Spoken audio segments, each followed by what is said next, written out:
minutes, well, 10 minutes ago. So, yeah, shall we continue? Yes. We okay? With that, we will we'll look at the final 8 competencies, hopefully. Competency 8 is rather long, that's the longest one, but we'll see how we manage it, okay? Competency 6, classroom management. We always wanted to reinforce those desirable behaviors. Why? If we're positive about it, and if we're clear about it, then those behaviors that we want to see in the kids so that they can learn will be modeled by you and done by them as well. As far as classroom management, keep frequently used supplies readily available. And again, I have seen this come out on PPR, probably not more than one question, but I think at one time they had more than one question about this, and that is this. And I know this seems like a silly thing, but it's not. Always allow students to have their materials ready. And when I say that, you may need to supply them with them. And I know there's a sense of responsibility, that students must be responsible for their materials. However, if you have a tin cup full of pencils for them, if they don't have their pencil to come up and get one, you're going to resolve or avoid a lot of issues than if you make it something about, you don't have a pencil, you're not going to participate. And I'm not trying to exaggerate this at all, but I have seen it in schools where teachers send kids to the principal's office because they did not have their pencils. That is absurd. And I know that we want kids to become responsible, we teach them that, but seriously, please keep frequently used supplies readily available. We're not going to punish a kid for not having their materials. We want them to learn. Even if it's like a habit? Well, that's what I mean. You know, you're right. If it is something that you need to address with a particular child, then I would pull that child aside and say, look, you know, part of going to school is learning about math, part of school is learning about social studies, but part of school is learning about becoming responsible. Now, every time we have math class and then science class, you're looking for a pencil. Let's work on that. Now, I'm going to keep this special jar here for you so you have it. But let's see if the first week we can put 10 pencils in there, and then the second week let's cut it down to 8, and let's see how we can do it. You know what I mean? You don't want to punish the child, you want to help him learn to become responsible. That's the idea. Am I answering your question? Yeah. Yeah. Again, you'll never want to get into a tug of war about you're not going to be able to do your work because you're not responsible.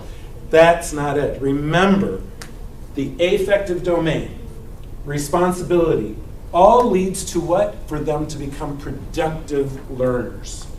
And if we're not giving them the tools for that, then that's our fault. If we're not helping them to achieve that, that's our fault. Am I making sense with that? Yes, sir. Okay. Okay. This is a big thing too. In dealing with any problem, the first step is to talk to the student to determine awareness of the problem, then help the student to develop an awareness of the solution or of the problem before deriving a mutual solution. In other words, and it's tough as teachers. It's very tough as teachers. If you talk to teachers, a lot of times they'll say, I don't have the time. And it seems true. But we tend to react again.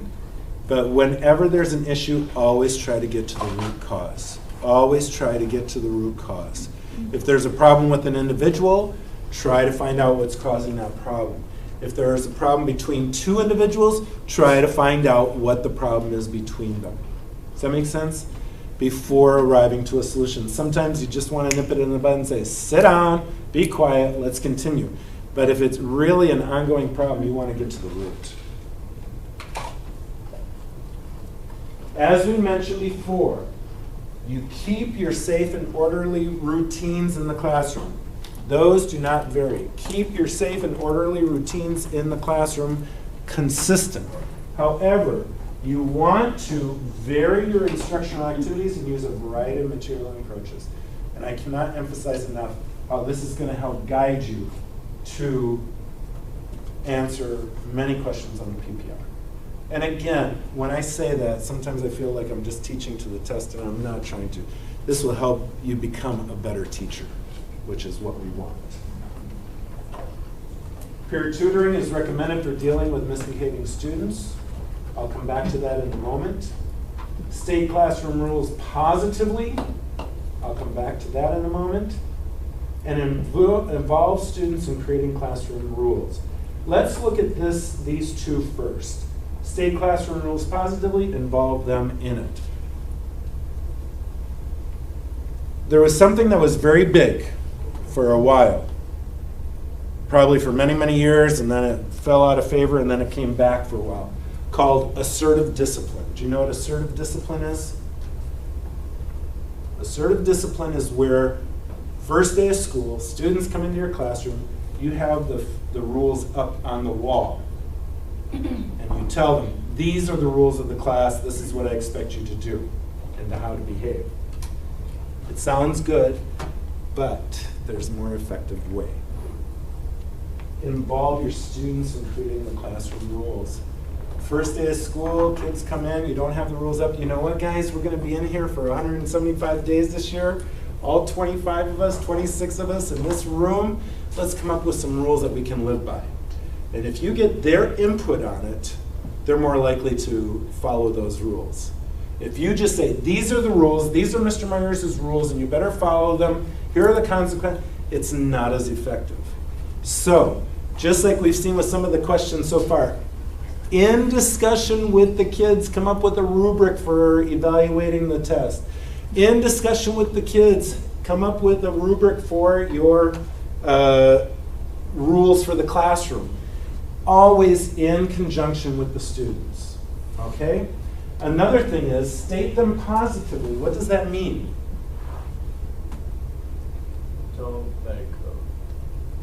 Don't do what you just did. No, I'm kidding. Don't say them with such a negative tone or like don't, yeah. And don't like if you tell them the consequences like immediately with like a tone that you're gonna be like PO'd, and then they're gonna be frightened more than anything. But you're right. Instead of don't run, it's walk at all times. Don't use foul language, use respectful tones. That's it. Always putting it in an affirmative, not in a negative. It used to always be don't do this, don't. And what we're finding is that it's better to be affirmative or positive in stating our rules. Keep hands, feet, and all objects to yourself. That's better than don't hit anybody. Don't steal anything. Don't. If you keep it in a positive thing, in a positive sentence, it's more effective. Okay, so what's this? Peer tutoring. You've probably heard that term, peer tutoring. Have you heard that term? Okay, what is a peer, or who is a peer? Someone on our same level. So I would say we're peers to a certain extent, right?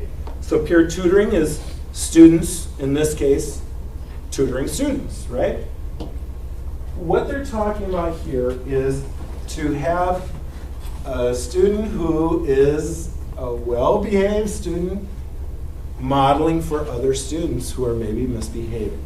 Sometimes, and this is where I want to tell you to be careful, but sometimes it's good if students can help each other resolve their problems rather than an adult telling them what to do. You are the adult in the situation, you need to be in charge of how it gets done, but sometimes a child can understand another child a little bit better. But the thing is here, and this is where I want you to be careful, it is not the peer's responsibility to resolve the issue, okay? Just like the peer tutoring with academics, we tend to do that a lot. Okay, Juanito, I want you to help Catherine because she's having a little difficulty with this. But it's not Juanito's responsibility to make sure. You're just setting up a situation for Catherine to learn and John and Juanito to help out. Same here. If you say, Maggie, go help Martita because she's having a little difficulty with her behavior. It's not Mackey's responsibility in the end. You're just setting up a situation to help out. Does that make sense? So these are best practices. Vary the activities with a variety of materials and approaches. Have those classroom rules done by you in collaboration with the students in a positive way, and then use the peer tutoring. So, content is what you will teach and how you'll get students excited about it. The content are the rules and routines for behavior, and the covenant. I know that seems like a strong word, but it's a good word. It's the rules that everyone agrees to. The covenant is an agreement to follow the rules. And again, if you include your students in the creation of those rules, they're much more likely to follow it, to follow those rules. Classroom rules should be reasonable and necessary. They should be meaningful and understandable, consistent with instructional goals, and consistent with school rules. We talked about the noise level earlier. Some people, you know, a piece of paper gets crinkled and they're, oh, geez, that bothers them, right? And some people could be yelling and screaming and they don't get bothered by it at all. The reason why I say that is these rules cannot be what makes you as a teacher comfortable. You want to be comfortable with the rules, but these are not about you. We're student-centered. The rules must be reasonable and necessary. If one of the rules is no one shall ever speak without being called on in class, forget about it. That's not going to happen. Because I don't like it when people speak without me giving them permission to speak. No, that's not a good reason why. Right?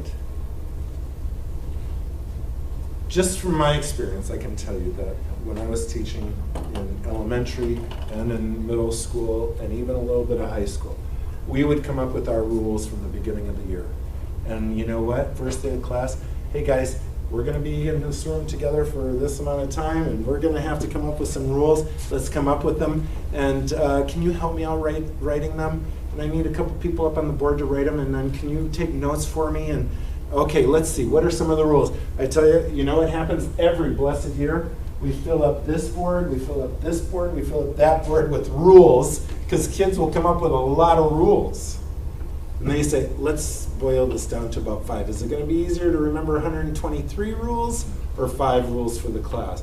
5 rules, sir. Okay, let's do it. How can we incorporate these? Is this one really necessary? I mean, you know, when we say no hitting or pinching, no hitting, no pinching, no calling anything about your mother, I mean, you know, is that going to really, how can we put that all together into one nice one? Let's be respectful, sir. Okay, do we understand what respectful is? Once you do those types of things, they seem reasonable and necessary. They're meaningful and understandable. And always with the idea, is this going to help us learn? Is this going to help us learn this year, guys? If that's the case, you're coming up with great rules. One other thing, and I learned this because I was bad at this at first, consistent with school rules. I found that you know, I couldn't have my kids chewing gum. I used to say, sure, you can chew gum if you want, as long as we're careful, we throw it away. And the kids were pretty good at it, and then the principal found out, Mr. Myers, there's no gum chewing in this school. Yeah, but the kids are pretty good. That's a school rule. Okay. I had to follow that one, right? So we have to be consistent with the school as well. Students will misbehave if their needs are not met. Love, control, freedom, fun. I mean, don't worry about those things, but lots of times, why is it that students misbehave? Bless you. Why is it that students misbehave? It's because they're lacking in some area. Let's talk about conflict resolution. There are different types of conflict, and then there are strategies to resolve it. And again, the big thing here to understand is that we want to get to the root of why there are types of conflict. One is beliefs, personal property, personal differences, territory, and perceptions. And again, not that you have to go full mode into looking at this. I think it's fascinating, and you might at some point, but for purposes of the test, what we want to understand is that these are the major causes of why we have conflict. We have different beliefs about something. Look at what's going on with our political system, right? Personal property. He took my pencil. It was on the floor. I didn't know it was yours. And once it's there, it's mine. I mean, whoever picks it up, finders keepers. Yeah, I mean, you know, property. Hey, he messed with my desk. He took my whatever. Personal differences. This causes some problems too. Sometimes it's about beliefs, but sometimes it's just about the difference in how we view things. Field dependent, field independent. What's our mode of thinking? Territory. Some kids don't like their space being invaded. Other kids want to be right up in next to somebody. And this is generally the biggest one, perceptions. And as people say many times, perception is reality. Right? Perception is reality. So, what happens when we have those types of conflict? How do we resolve them? Well, we have to get to the root problem. So, again, you'll have, I think you do now have access to this PowerPoint, so you can go back and look at this. These are some things that you can do, diffuse with smile or humor. If it's a minor conflict, you can shrug it off with a positive attitude. Always use positive words. Please, please, please, please, please. Always use positive words with students. Look for additional information. Get other people involved, people who are going to help resolve it. Compromise or meet halfway if it really gets to that point where he's not right and he's not right, or they're both wrong, or they're never going to come to an agreement. Let's meet halfway and we'll figure it out. Reach a cooperative settlement. This is the big one. Help students to resolve their differences themselves.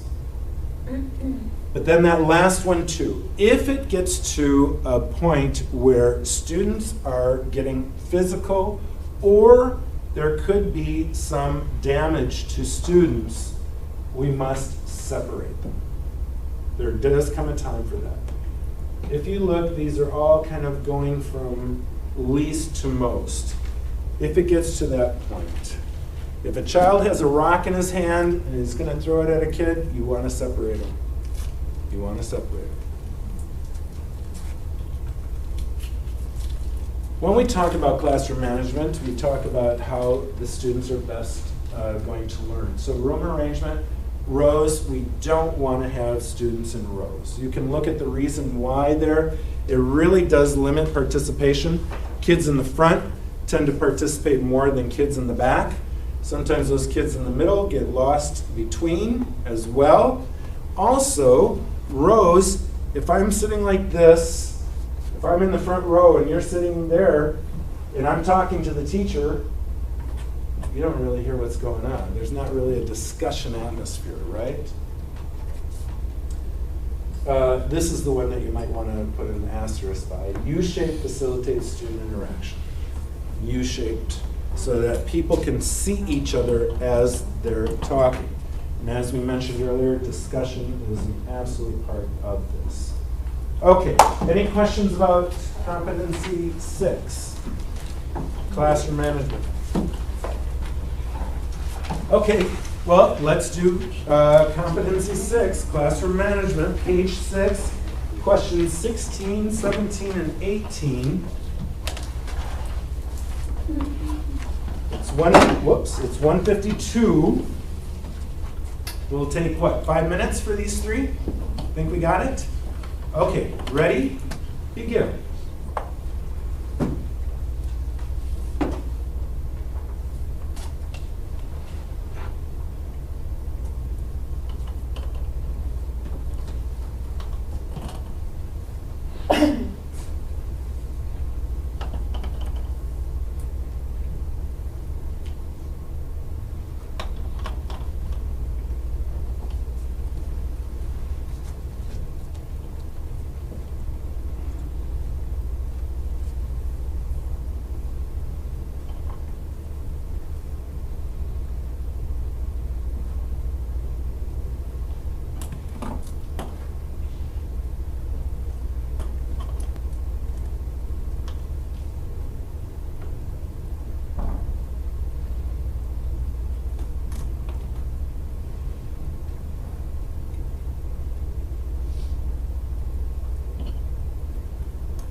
Yeah? Yeah, we set? All right, good, good. You guys are doing it more quickly than before. So, Jeremy, the science teacher at what grade level? Sixth grade, yeah. Having students working in pairs. Two of them aren't participating effectively. What strategy might he use? A, B, C, or D? C. Letter C, that's correct. Conference with the pair, always a good idea. Always a good idea to have a discussion or to conference with students to make sure each member has clear directions and that each understands exactly what the role is. That sounds very good. Multitasking assignment. Yeah. Do we need to go into why the other three are not good? No. Any questions about those other three? No. No? Okay. Number 17, Daryl and his other brother Daryl. No, this is just Daryl. Works with his mentor to establish routines. What's the most important reason why this approach, which is, well, it's a wise strategy for establishing a strong learning climate? C. A, B, C, or D? C. Okay, the correct answer is C. And let's look at these. And this is why I think B can be a little confusing. A, with routines in place, Daryl will have more time for planning? No. No, it's not about the teacher. D, the teacher will be able to capitalize on students' interests and motivations? That sounds kind of all right, but no, that's not a better one. But let's look at B. Somebody read B out loud, and I'm going to stop you. Don't get too upset, but somebody read B out loud. The teacher will be able to. No, letter B for number 17. Students will know exactly how each day's instructional activities will occur. Stop. Yep. What did we say? They must know what everything each day? What do they need to know? The classroom routines for safety and orderly conduct. Do they know every day that it's going to be exactly the same instructional activity? No. No. Students will know exactly how they will, in what manner the teacher will always present lesson? No. You keep the same routines, you vary the activities. Keep the same routines, vary the activities. Keep the same routines, vary the activities. That's why B is a little confusing, but this is about keeping the same instructional activities every blessed day? No. No. Exactly was the word I kind of gave you. Yeah. So we know exactly how each. In what manner the teacher will always present lessons? No. Does that make sense why B is not?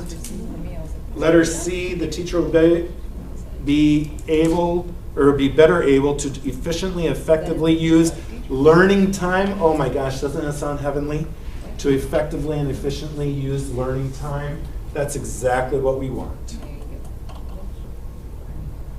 Alma de mi alma noticed two students in seemingly different or seemingly high levels of conflict. What should she do? A. Letter A is exactly right. Guiding students to work together, to resolve their differences. Great. What's wrong with D? It's high levels of conflict. You can't leave by yourself. Yeah, if that's high levels of conflict. You guys go inside and wait for us until we get in there? No way. They'll kill each other beforehand. Right? What's wrong with C? Cannot assign the responsibility to another student. Never ever. You can assign peer tutors, but it's not their responsibility ever. That's right, it's yours. What's wrong with B? It'll be negative, right? Can we do that? First of all, we don't know who started it. There's always a danger that if you only talk to the child who started the conflict, then the other child is going to be like, whoo-hoo, I got away with it. And the child who started the conflict might have a legitimate gripe of why he started it. So you always want to be careful. Okay? Any questions about classroom management? Keep the same routines, vary the activities. Keep the same routines for orderly conduct, vary the activities. Get the students involved in creating your classroom rules. You keep those rules, you keep your classroom routines orderly, but you vary the activities, the learning activities, yes? Okay, we're about to head into competency 7. This is the quickest one. And then we get into 8, and that's the longest one. Okay, so let's just do 7 very, very quickly. This is about communication. Must not be very important if it's the quickest one, right? Communication. Okay. The thing is all of these points are rather important. As bless you. When we see competency 8, there's going to be a lot of stuff there, and it's all important, but not that major. These are all things we got to know. Okay. Number 1. Non-threatening ways for students to be involved in class discussion. What does that mean?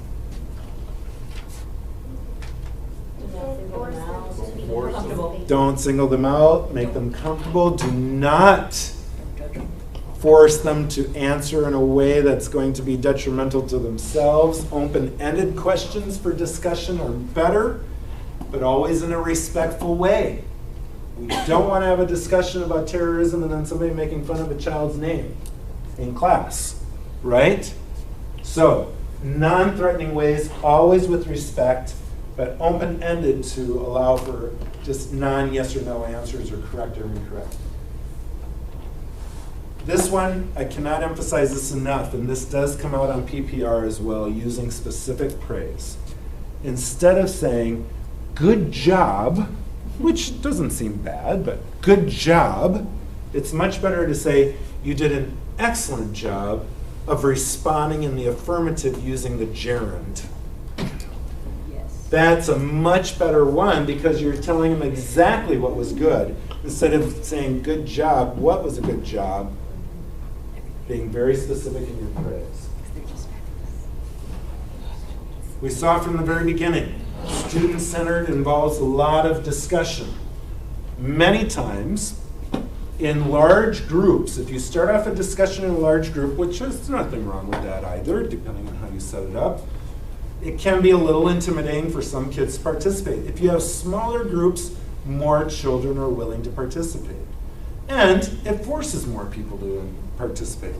If you spend 10 minutes on a class discussion with 24 students, in those 10 minutes, not everyone may be able to respond.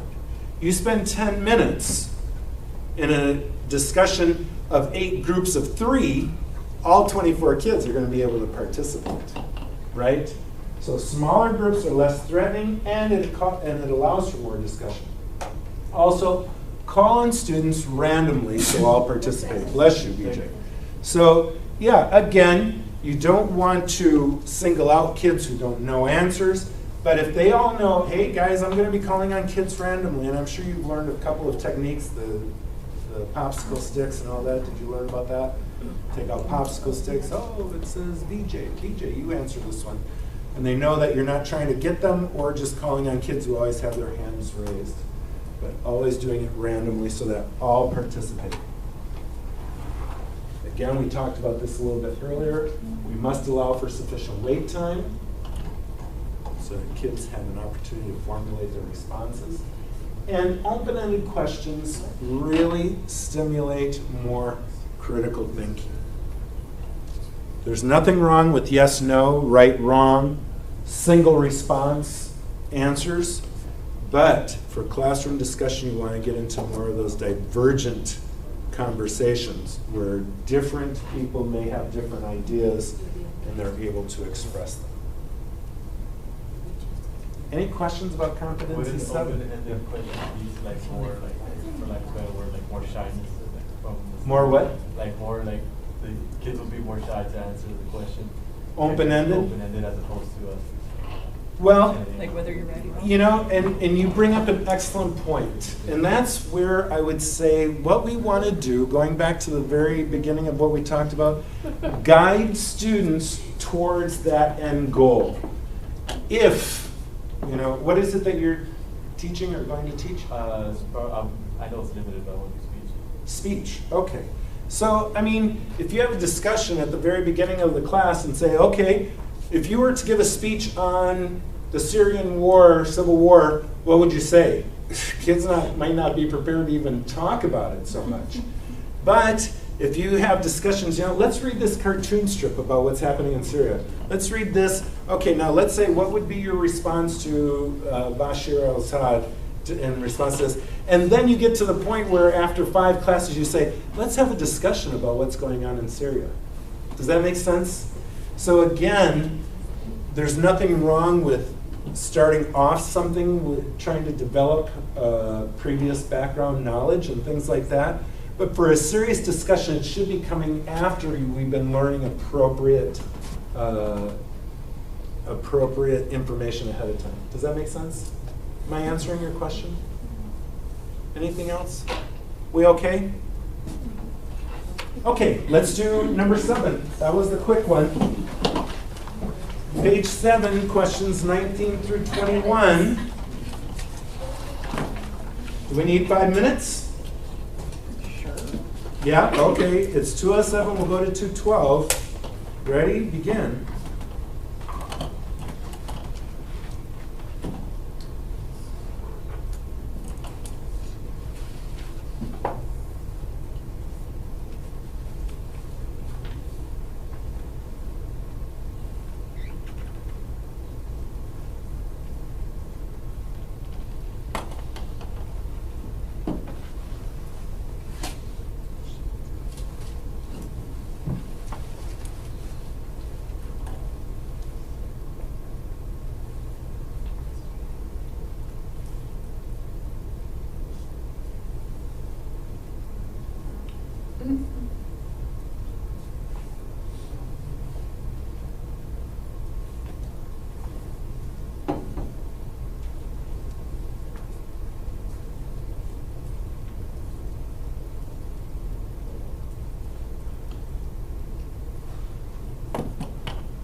One minute.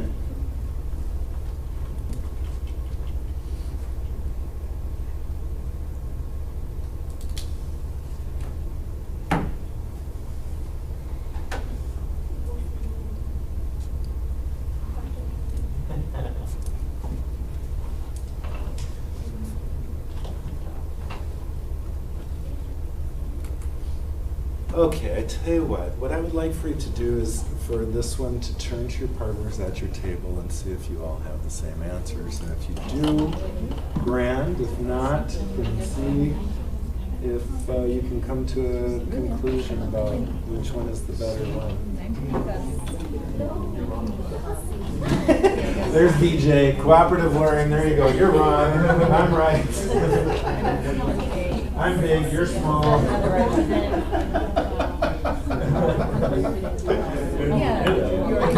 Perfect communication, man.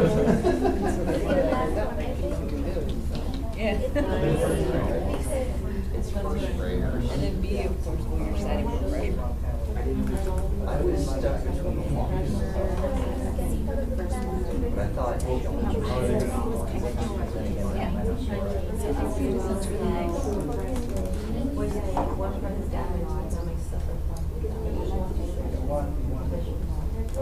Second before and after. It's one is the same stuff. Now the one I want to I crossed out C. Remember? That is that as the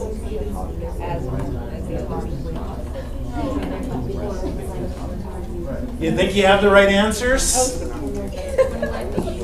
Yeah, did you convince your classmates that you're correct? Let's see. For number 19, I will say this, that I've heard each of these statements said in a classroom. And they all could be appropriate.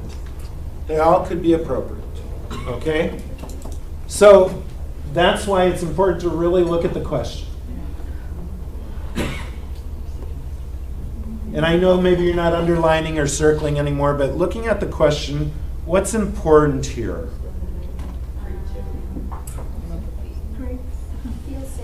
Feel safe doing what?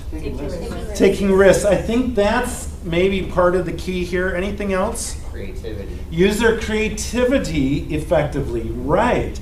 So creativity and taking risks, I think if we didn't focus on that, we might come to a different conclusion. Maybe. Okay? So knowing that, what do you think is the better or the best answer? A, B, C, or D? C is correct. Very good. Very good.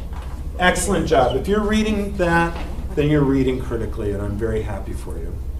What about number 20? Again, well, let's just go to the answer. A, B, C, or D? A. Uh-oh, not everybody is agreeing with A. I heard a couple of A's and then, oh. What do you think? A, B, C, or D? Let me tell you, the answer is A.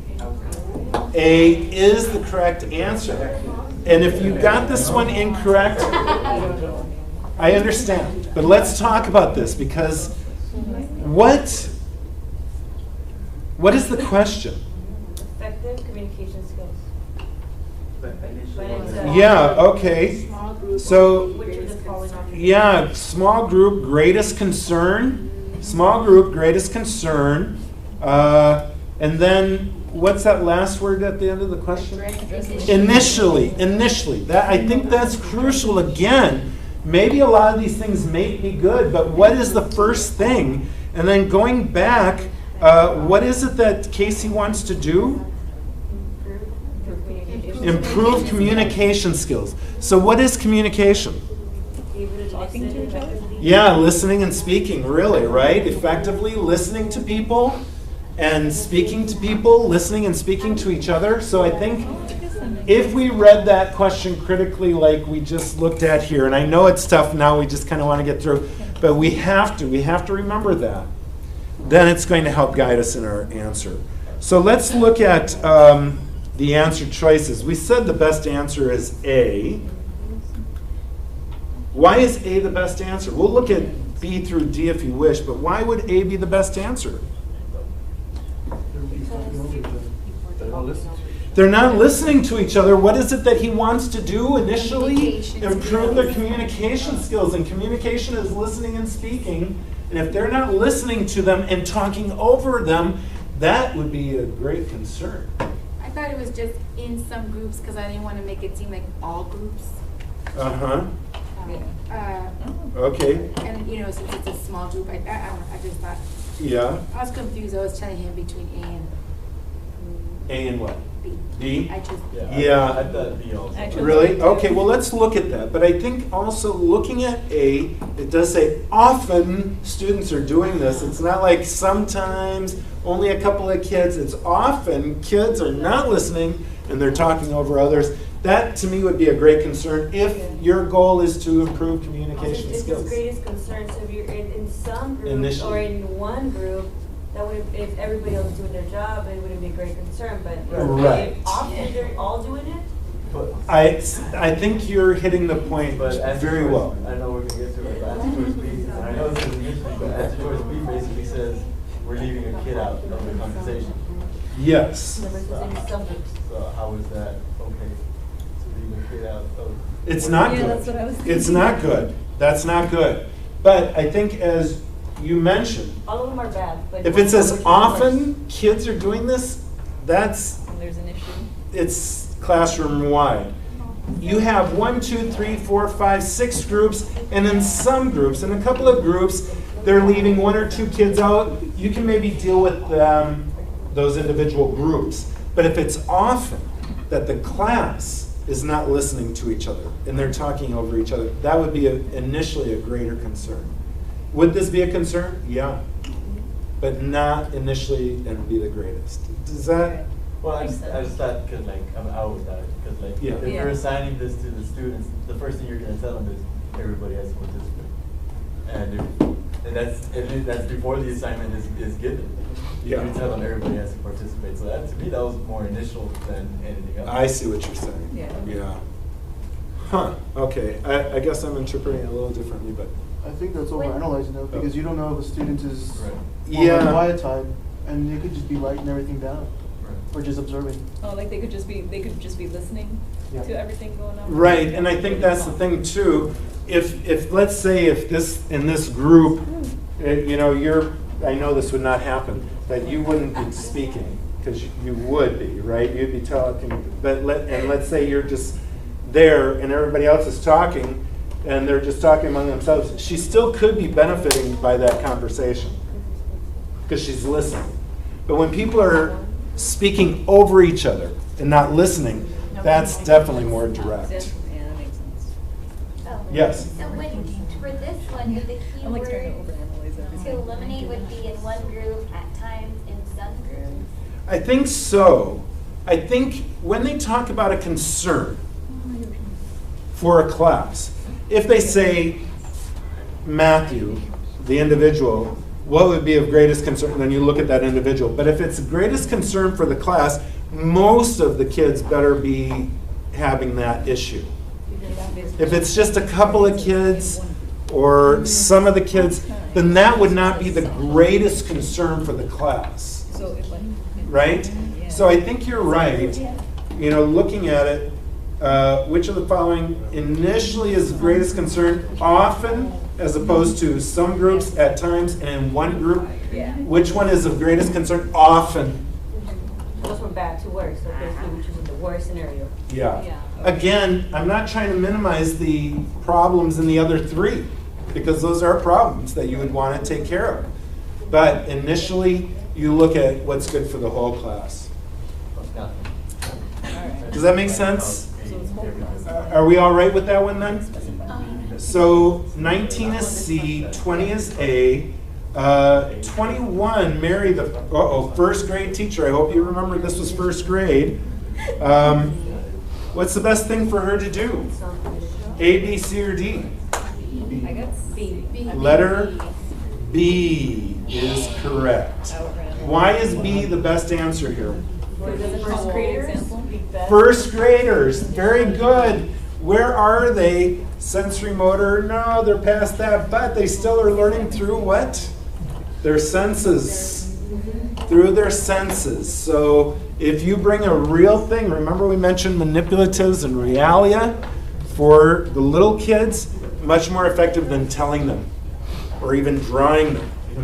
You go from the concrete to the abstract, that's okay. Bring in the plant, draw the plant, label the names of the plant, then give them the words, okay, but you start off And I think it does say, which of the following should Mary use as a strategy for introducing the concept? Again, initially. Because I saw Right? slightly damaged. I was like, how So do you know competency what part 7 was damaged? CAB. But to the whole detriment. Any comments or questions about this? That's what I was. How are we doing? We doing okay? I think I overanalyzed number 21. Yeah, why? What did you Because when it have? says bring a slightly damaged plant, blah, blah, blah. So what I thought is, well, if you bring a slightly damaged plant, what if they then don't know what a good plant looks like, and then how are you gonna know what part was damaged that led to the detriment of that plant? And I kind of just over. Yeah, you are overthinking it. But if you I understand, I but, went into the Science over here. but what's the biology of the objective? plant. What is the objective? to show them that if one part of the plant is damaged, it might be hurt. There you go. It's part of the objective, right? So, yeah. I was like, you need to control. Yeah. No, the big thing here is that you're bringing in realia as opposed to just telling the kids in first grade, right? That makes sense. Okay. Okay, how are we doing? We ready for competency 8? This is the longest one. I'm going to kind of skip a couple of slides as we go due to the nature of the time. And I will say this, while it is extremely important, some of the terms are not as important as maybe they pretend to be up here. The best word. Well, I mean, some of the terms, if we know the difference between direct and indirect teaching, that's great. We don't have to know all the terms for the types of direct teaching and all the terms for indirect teaching. Some of them indirect we might go over. Okay? That's what I want to say. So, for best practices, for what? For instructional delivery. Okay? So this is where we're giving our classes always incorporate student interests. You know that. I hope you have that asterisked. If not here, then someplace else. Hands-on. What about hands-on? Would that be good for elementary or secondary? Both. All of them, that's right, for both.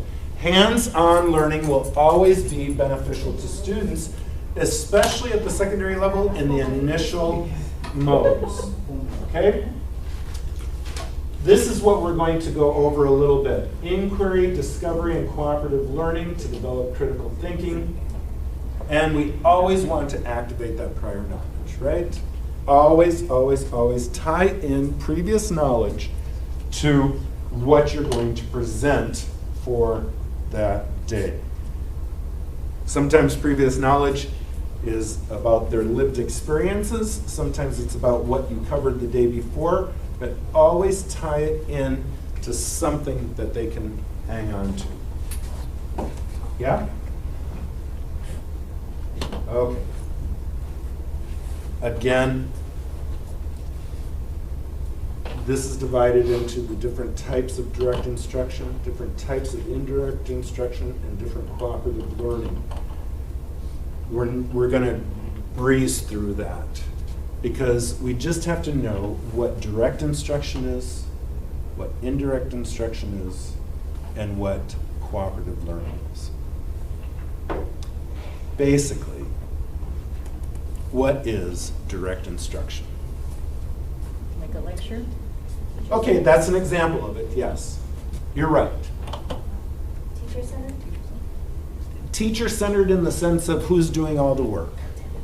The teacher, that's right. Okay, so yeah, direct instruction, it can be lecture, it can be modeling, it can be explaining, it can be different types, and we would see some of those here. We're just going to cruise through those. But the idea is that direct instruction is where the teacher is doing the work for kids to see and to understand what's going on. Now, what's wrong with direct instruction? Nothing. I'll answer it for you already. I was going to let you answer, and I thought, nah, I'll just answer. There's nothing wrong with direct instruction unless we're doing it all the time. Okay? So, direct instruction. Indirect instruction, we'll go over a couple of indirect instruction ones, but what do you think indirect instruction would be? Student-centered? I'm sorry? Student-centered? Student-centered is exactly right. But in what sense? The student are doing the teaching? possibly doing the teaching, but it's more of a discovery mode, okay? You set up a situation where they come to a conclusion about what they're learning. You're not telling them, you will learn this, this is what you are learning, I'm telling you now what you need to learn. It's like, let's discover this. So it's indirect. You're giving them what they need to come up with it. Cooperative learning, you probably have that ad nauseum, right? You've probably done a lot of learning about cooperative learning, but we'll look at that as well. So as I say, we're just going to go over direct instruction. We don't have to learn these terms. Expository, memory, mastery, lecture. We don't need to really learn those. But what is direct instruction? Teacher-centered, the teacher telling the students what it is that they need to learn by modeling it, etc. Again, what's wrong with direct instruction?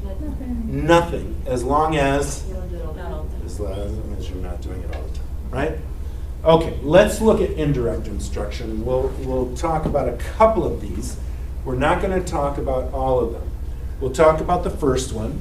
We'll talk about the second one, and then we'll go on to the next page and see a couple of more. But definitely, concept attainment is one, discussion is another. Don't worry about reciprocal teaching at this point, nor DRTA. We will look at inquiry and discovery, a little bit of induction, deduction, and think, pair, share. Okay? So for concept attainment, the idea of concept attainment is you help give ideas about what something is. So if I were to say something like this,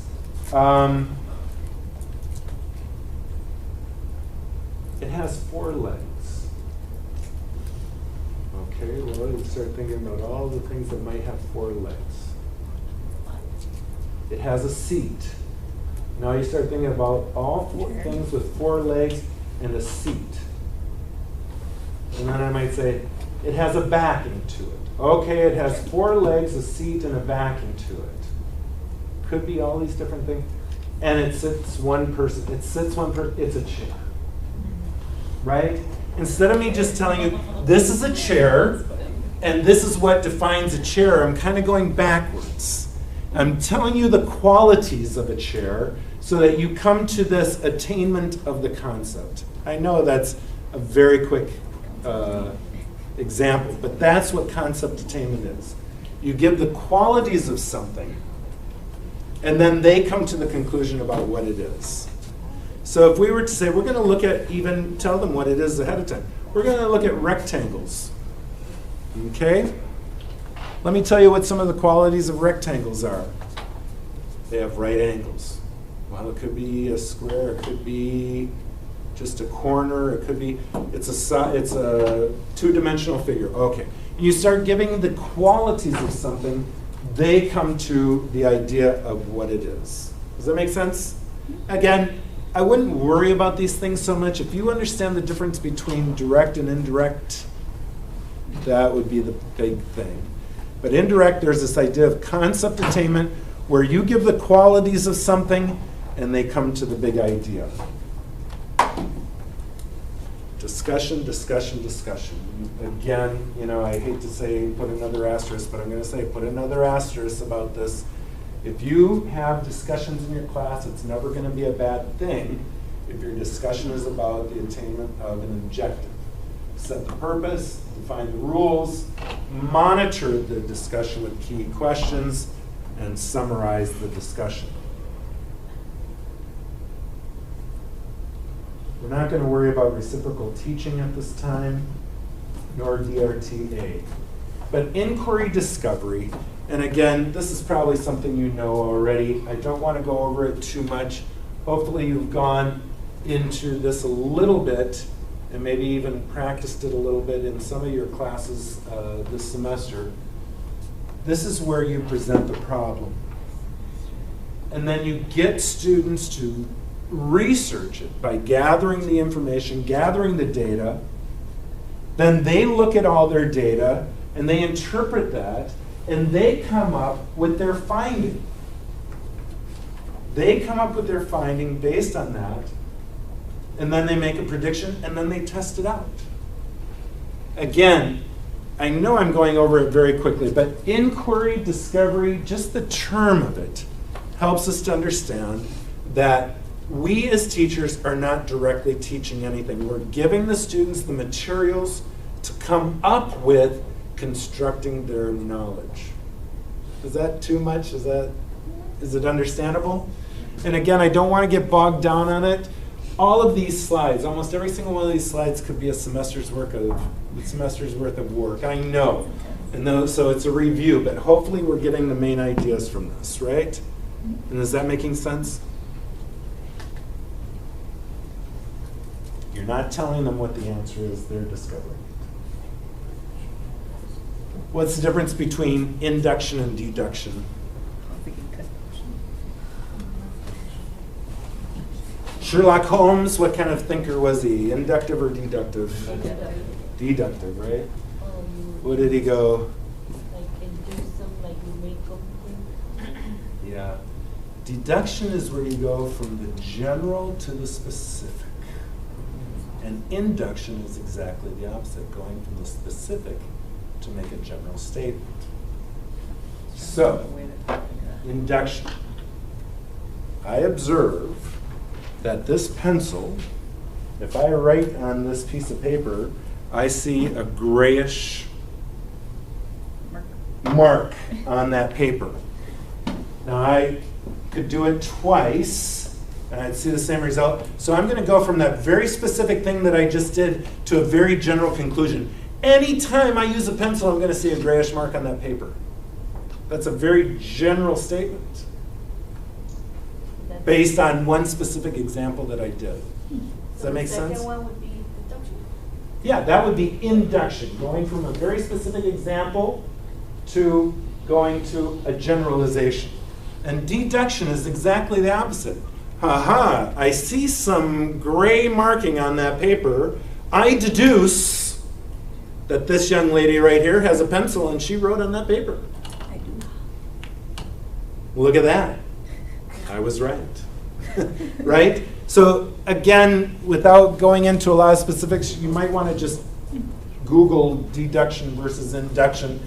But the idea is that in indirect teaching, how do we do this? With induction, we give a specific example of something, have them describe it, etc. They start looking for other examples, and then they come up with a general conclusion overall. That's indirect teaching. They're coming up with the general conclusion. With deduction, as we said, it's exactly the opposite. We have the general idea, and they come up with very specific examples to say that this would happen each time. Is that clear? Any comments or questions? So Sherlock Holmes, what was he? More deductive or inductive? Do you remember? Deductive, yeah. He would look at the overall thing and come up with very specific, aha, he must be a teacher because of this on his fingernails, right? Scooby-Doo, yeah, that's what I was thinking, yeah. Okay, think, pair, share. As we mentioned, 8 is the longest one. We'll maybe take a little break after 8, okay? Think, pair, share. Think, pair, share is, you guys have done think, pair, share. We did it together with the reading, right? Where you come up with a question, students work together to come up with an answer, right? And then you share with the class. This is an excellent activity. I know some principals in the district where I'm working, they're getting a little tired of this because they see it all the time, but I will say this is still an excellent activity to do, and the state of Texas uses a good one too. So you will see this on PPR, and if there are opportunities to do a think, pair, share, that's generally going to be a very good answer. So think, pair, share is, here's the question, think about it, get in pairs to talk about it, you share, and then you share it out to the class. That's indirect teaching as well. Cooperative learning, they're just going to go over a couple of types of cooperative learning here. You can look at those on your own. As long as we understand what cooperative learning is, we'll be okay. So basically, what is cooperative learning? Learning together, yes, but how so? I mean, I'm doing a terrible example of a lot of this today because it's just it's a lecture thing to get you prepared for this.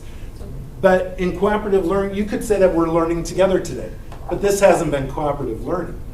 So what is cooperative learning? Where there's like feedback or Everybody gets involved. Okay, yeah, everyone's involved, and I can't assure this that everybody here is involved today, but involved in what? Learning. Learning, yes, and how do we know? Communicating? Yes, but there's an end product that must show that all students in the group are responsible for producing. Cooperative learning is working together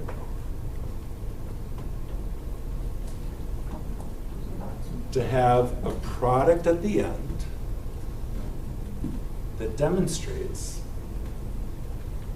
that all people were necessary in the creation of that product. And that's why I just want to make sure that we understand cooperative learning. It's everything you said, but we want to be a little bit more specific. It's not just about learning together. That is learning together, but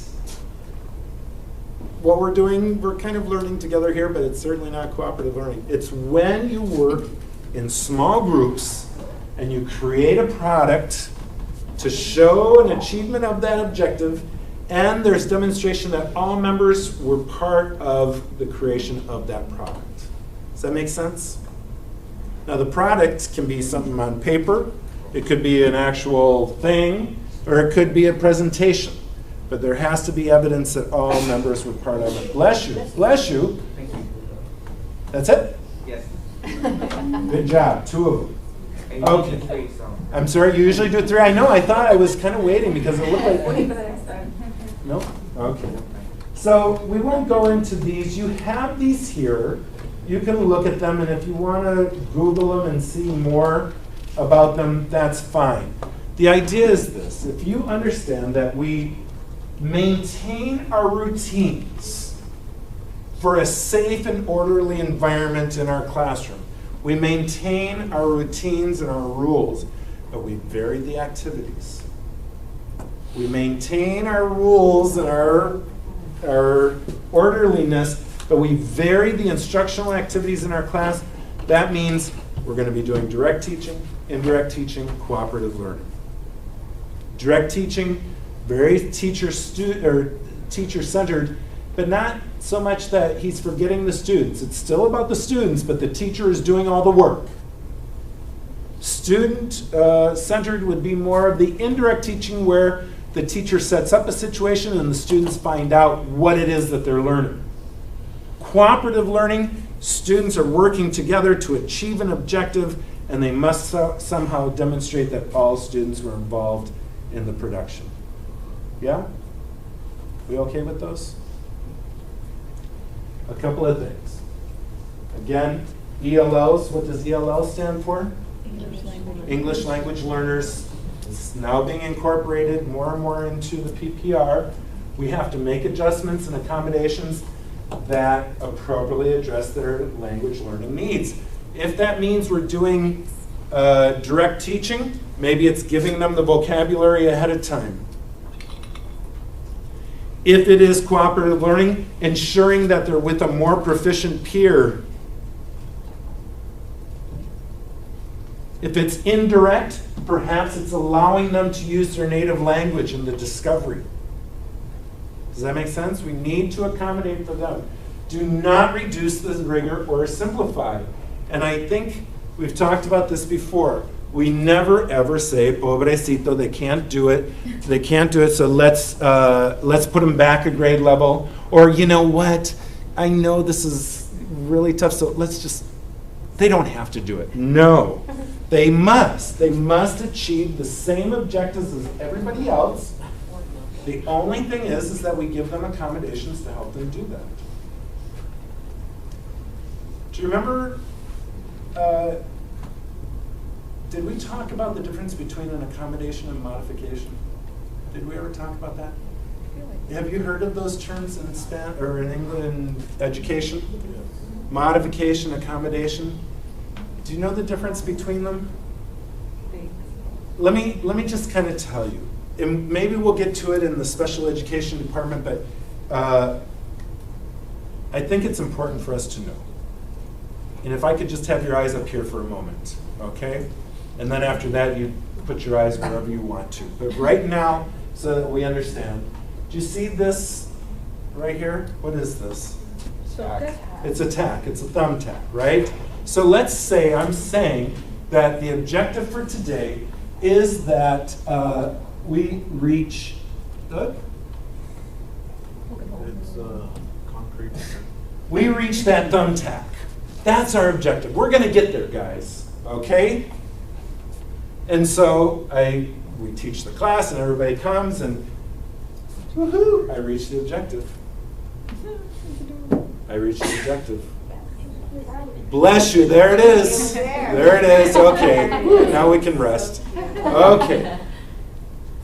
That's the objective. Now let's say we get this chaparrito, you know, who just, no matter what, pobrecito, yeah. Never gonna reach it. Well, an accommodation would be, no problem, let me help you. Go ahead, you can reach the objective that we set forth. Thank you.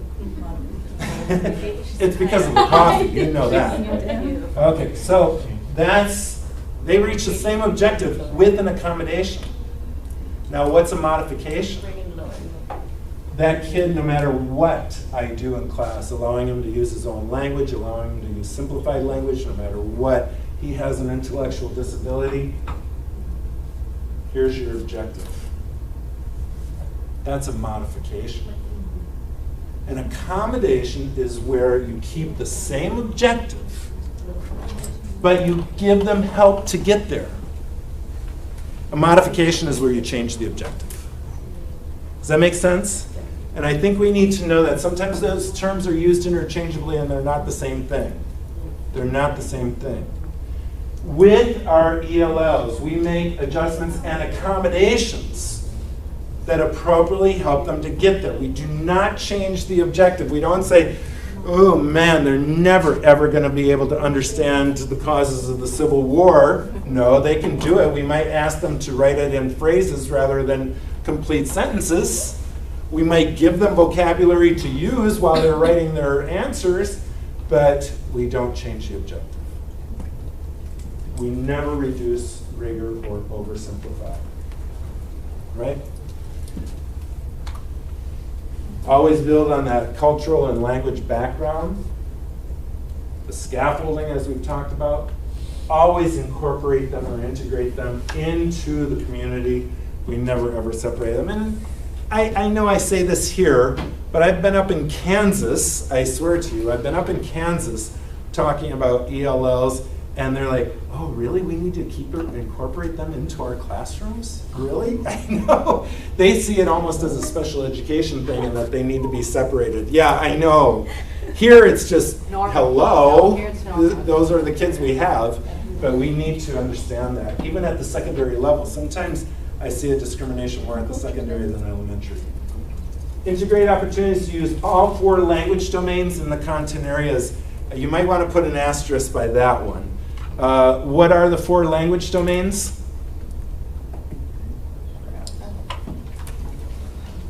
Listening,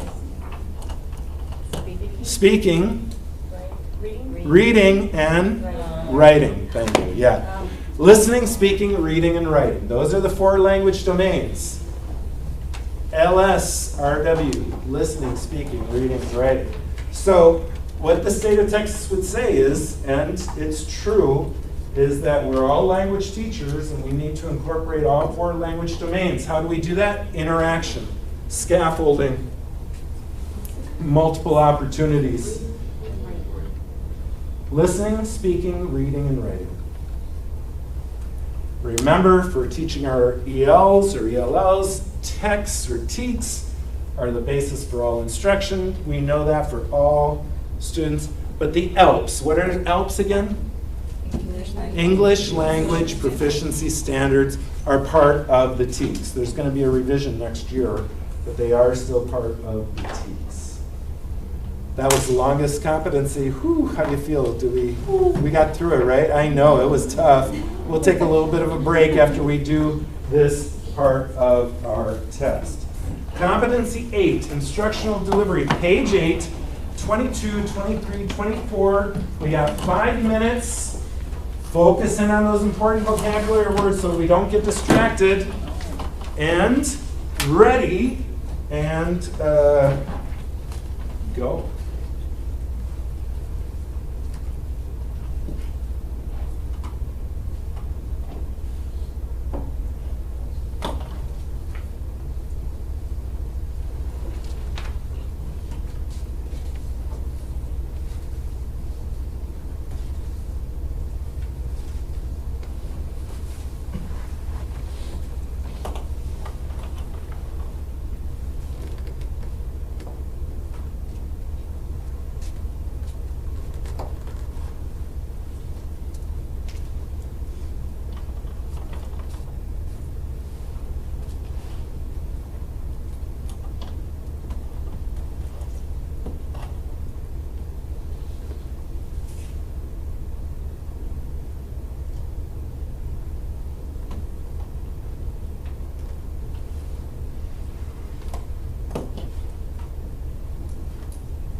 If you are finished, go ahead and converse with your partners to see if you have the same answers. We have about a minute left. I'm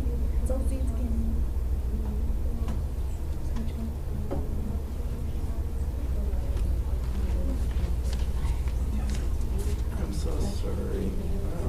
Pleasure listening. Okay. Okay.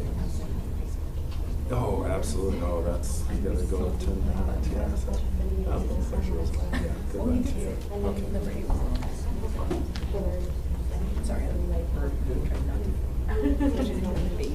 Okay, let's see what we have. What about Ramis? What grade level does he teach? Fourth grade. I think that might be important, right? It says, what is the most strategic advantage of this instructional plan? What's the instructional plan? It's a PowerPoint. PowerPoint, whole class discussion, a web quest activity, and streaming video, multitasking activity.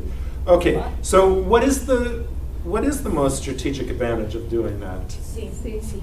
Letter C? Yes. Yes, very good. Multiple learning approaches. That's exactly right. The more types of activities you do, the more types of learners you're going to be able to hit, right? Okay. 23, first year, oh boy, that's tough. Ninth grade, oh, even tougher. Is it going to result in effective learning? Forget about it. Your first year effective learning is out the window. No, I'm kidding. You guys are going to be awesome. Okay, so he wants them to do what? A learning log. Write in a learning log about what their understanding is and to restate the lesson objective. Okay, so why is that going to be a good thing? What's the greatest benefit of that? A, B, C, or D? C. Letter C again. Very good. Are we getting this? Yeah. Really, congratulations. That's great that you are. You're much more focused in on this. Excellent. Okay, Heather. Do you like that name, Heather?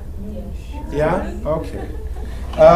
In her teacher education classes, Heather's teacher always returned work the next class day. What's good about that? C. Again, C? Geez, this has just been too easy. C. Immediate feedback encourages students to continually to improve their performance. Absolutely. You know, it's interesting. Sometimes we forget that as teachers, but when we're students, what do we want? We want to know right away, how did I do? And if I did something incorrectly, I want to know so I don't do it again, right? We can't forget that as teachers. So that immediate feedback is crucial. Any questions about competency 8? So don't make the assignment too long. Right? That's right. Don't make it all like. Yeah, I know. Always be willing to correct what you're giving them to do. Yes, absolutely. Okay, how are we doing? Should we just take like 2 minutes? Take a 2-minute break? Because we said we weren't going to, and then we even took a little bit longer for lunch, but if we take a 2-minute break, we might be able to get done in about an hour for the rest, and then we should be out of here by 4 o'clock. Okay? We still have 5 competencies to go, but we can do them kind of quickly, hopefully. Some of them. Yeah? Okay, we'll take about 2 or 3-minute break. If we do the 5 Yeah? questions, the 5 quizzes next are 5 minutes, usually 30, 25 minutes. If we do 5 minutes for each one that we still do, we make up 25 minutes. Yeah. Take care, good luck. So you would only have like 45. No. 35? 35. To get through the actual math. Math. We need to get water and cold do nothing.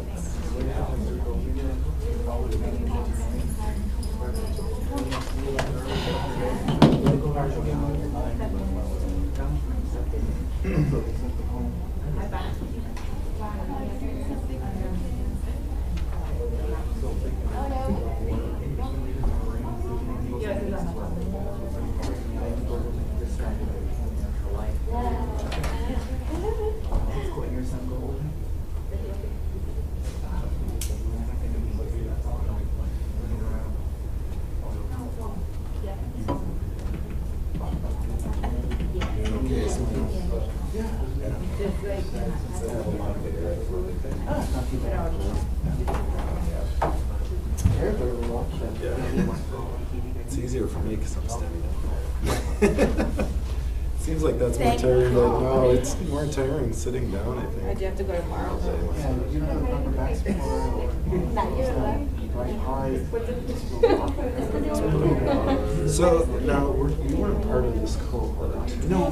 Okay. Originally, I was with Okay. Oh, wow. but then I got out. I was teaching, so I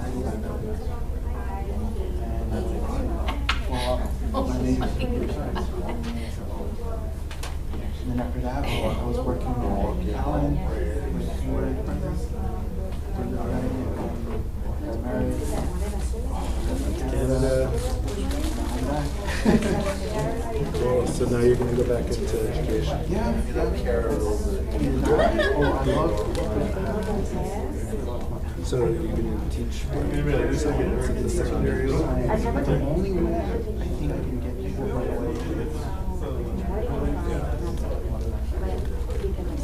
I'm just gonna go that way and then I'll challenge the You should think about getting into the technology departments at the schools then too. You know, they need good people who understand the connection between computer science and education.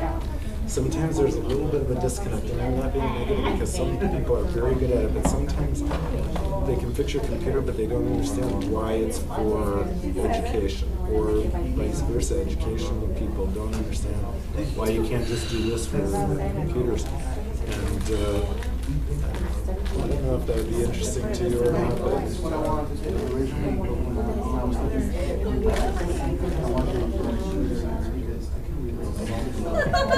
the English department, the math department, right all into programming because physics, art, music in it, you gotta be organized, you have to tell a story. It's not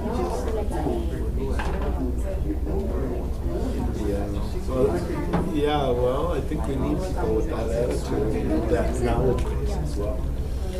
But I think you're absolutely right. I mean, I've seen some very effective people who know exactly what the implications are for education when they work on a new program, purchase a new software, so on and so forth, help to integrate systems. They see those connections right away. And some people, it's very tough, and then a lot of things are delayed. So, it'll be interesting. Okay, we're in our final round. Okay, I think we can do this. We will go somewhat quickly. Chapter 9, technology. Things are changing so quickly that some of this might seem a little obsolete, but the ideas should not be. First of all, this first one is extremely important. Ensure equity in access to technology. What does that mean? If we're at a school and one kid has an iPhone and the other kid can't afford an iPhone, that doesn't mean we get that kid an iPhone. However, whenever the school offers anything, everybody gets it. Everybody has access to it anyway, right? And you as a teacher in your classroom, this must be true too. Okay?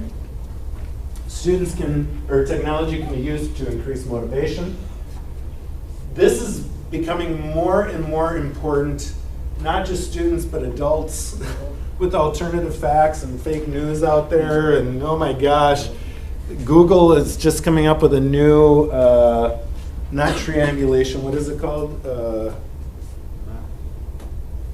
What do you call that? Not where, oh man, it's going to bother me until I get it. Where you get all the information together to come up with a trajectory and algorithm. Thank you. An algorithm. They're coming up with new algorithms to to find the trustworthiness of news articles. But anyway, this is going to be a big one. I think it's going to become bigger and bigger in schools, and it's certainly out there now for us as teachers to help students evaluate the truthiness or the truthfulness of web resources. And also, there are a lot of safeguards in place, but we as teachers must monitor student use on technology. They cannot be accessing porn during the day, guys. And if they're doing that in your classroom, you're going to be held responsible. I can tell you that right now. There should be a lot of web filters out there for the school districts, but I do know this as a fact, that if a child is somehow able to break through that, somehow access something, and they're in your classroom, you're going to be held responsible. So we have to be monitoring child safety at all times when we're using software in the classroom. Again, this may change, but the idea is this. If you purchase a program for use, you may make one backup and install one on your computer, generally speaking. Not anymore. No, I mean, you can't do anything more than that. What happens, and again, I'm not trying to say this to be scary or anything, but this goes into ethics as well with PPR. That is, we want to be very generous with our friends and our colleagues and stuff, but we cannot. It is against the law. I mean, you probably know more about this than I do. But as of right now, it is against the law. If you purchase a software program, you, on your own, purchase one for use in your classroom, you can use it with your kids, generally speaking. We'll see what the laws say about that. But you can't be making copies and passing them out to your buddies. Just can't do it. That's against the law. That's you're using something that doesn't belong to you for other purposes. So just make sure that, you know, I will say this. Generally, it doesn't come into play too much because schools and school districts will purchase software for you to use. But teachers are still buying a bunch of stuff and doing it. But you may not make multiple copies. You cannot be selling those for sure. And you cannot be putting them onto a network. It's like claiming something that is yours that is not yours. Again, I don't think I need to go into that too much. But this is a big one. And again, you should know this. This is something called fair use laws. And this does come out on the test where it says, according to fair use laws, so just so you know, fair use means this. Teachers are able to use texts, images, music, or videos in instruction without having to get the permission, as long as it is for educational purposes. Education. That's right, that being the key term. What about for students? What about for students? I'm not too sure, but the big thing for students would be they cannot be selling it out there. Okay. You know, I mean, the thing is that, you know, there's so much available on the free internet now. Well, internet's not really free, but I mean, well, we're not paying anything extra for it. Google, etc. You know, YouTube, I should say, YouTube and all those things. So that's not as big of a deal, but there are still things out there that you can only see if you pay for. Like Netflix, let's say. Can we show a Netflix in our classrooms? I mean, my teachers did. Can we? Yeah, if you got a password. My teachers did. Yeah, well, not if you got a password. What's the key As thing? long as they're for educational purposes. It's for educational purposes, then you can. That's right. I mean, with your password. You got documentaries. We watched Yeah, that's right. So, yeah, and Breaking Bad. Oh my gosh. Chemistry. They show my third graders that one, man. No. Yeah, chemistry. Better living through chemistry. Yeah. So, but what I'm saying is that you have to be careful. You can access some things, and it's all right to show your kids as long as it's for educational purposes. What about showing, yeah, Orange is the New Black? Okay, maybe. No, I'm just kidding. I mean, you can't. Unless there's a specific educational purpose in it. You know, it's possible. Going about the penal system in the United States or something, and let's look at this scene about it. But if you're showing a Disney movie while you're putting in your grades on a Friday afternoon, probably not acceptable. That's probably not educational purposes. You could do it. Does that make sense? That's an assignment too. I'm just saying, you know, be careful. If you can justify that it's for educational purposes, okay, but just be careful. Yeah, art class for the next 3 hours, guys. Sit down and be quiet. Art class, yeah. There you go. Fair use and appropriate use means that when given access to the internet, an individual will not use it to view salacious images or content. Again, I know it's a great word, isn't it? Salacious. It even sounds like, oh, I don't even know if I should say that word. Yeah. It sounds too, exciting, yes. So, but the idea is this, is that, again, schools try to filter that stuff out as much as possible.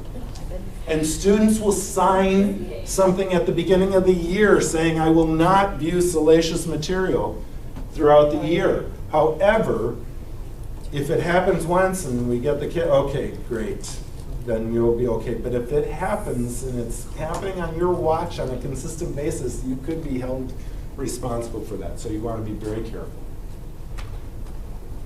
Any questions about 9? Competency 9? Again, you have the ability to show stuff as long as it's for educational purposes. You cannot be making a bunch of copies and giving them away, or definitely not selling them away, and you have to be monitoring the students' use, okay? So, competency 9, technology 25, 26, 27. Let's see if we can do it in 4.5 minutes. Let's do it in 3. Oh, I don't know if I'm ready to go there yet. But definitely 4.5 minutes, we can do that, right? Ready? Go.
It's only been 3 minutes. Are you almost done or no?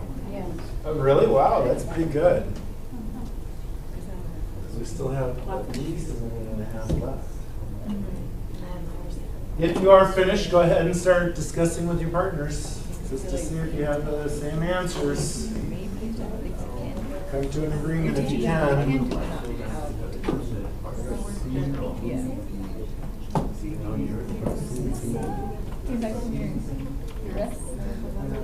I got CC, I haven't done a message. Oh, I got C. I just put complaint included, design rubric there, all these codes. And then include all these other design it. Is that what you got C on those? It was confusing. That confused between B and Yeah. because nobody said that or what? I think the way I think about it is probably the best one. And they don't teach them. Okay, what did we get? I think I heard some people saying the correct answer when I heard the first two anyway, 25, 26. 25, what do you think? A, B, C, or D? C. Why is C the best answer here? It includes the students. There you go, yeah. With the students' help, design the rubric, guide for the project, and identifies the important content as well as elements of technology. I mean, it's all there, right? The collaboration with the students, various aspects of it, that is the good answer. Number 26, what do you think about that one? Again, in partnership with students, design a rubric that will define the importance of both content and design. It's all there, right? Okay, now 27, I really don't know what you have. I swear, I didn't really look at that. I saw the first two. You generally did very well. So this one, I'm not too sure. This one has caused some difficulty in the past. So before we look at the answers, what's the question?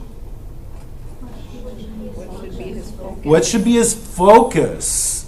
And what is the focus of what? As he guides second graders learning of computers. So again, second grade important, but guiding them in learning of computers. I think those are key terms. And so let me see, how many of you got A? Hallelujah, good. Nobody got A. That would be maybe the least best answer. In other words, the worst. Okay. How many of you got B? Okay. How many of you got C? Nobody got C. To ensure that the students produce attractive computers. Yeah, I'm glad you did put C. There you go. And how many of you have D, to teach specific computer skills on a regular basis? Okay, yeah, some people didn't raise hands. I don't blame you. I don't want to commit. Don't look at my paper. Okay, but yeah, this is kind of a tough one. But I think the key terms here, guides learning of computers, the best answer is B, as in boy. To explore the ways a computer may be used and the things it can do.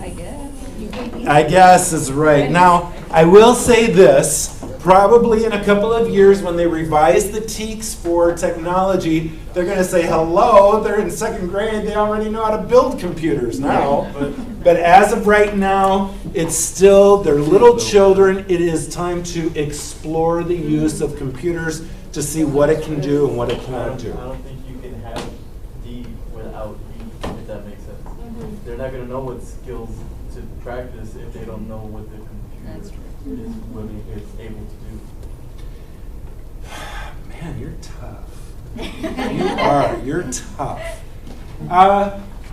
What are specific computer skills I'm in then? favor of Yeah, I understand. No, and I understand what you're saying too, and it's a good point. But maybe again, it's our interpretation of what are specific computer skills. Second graders.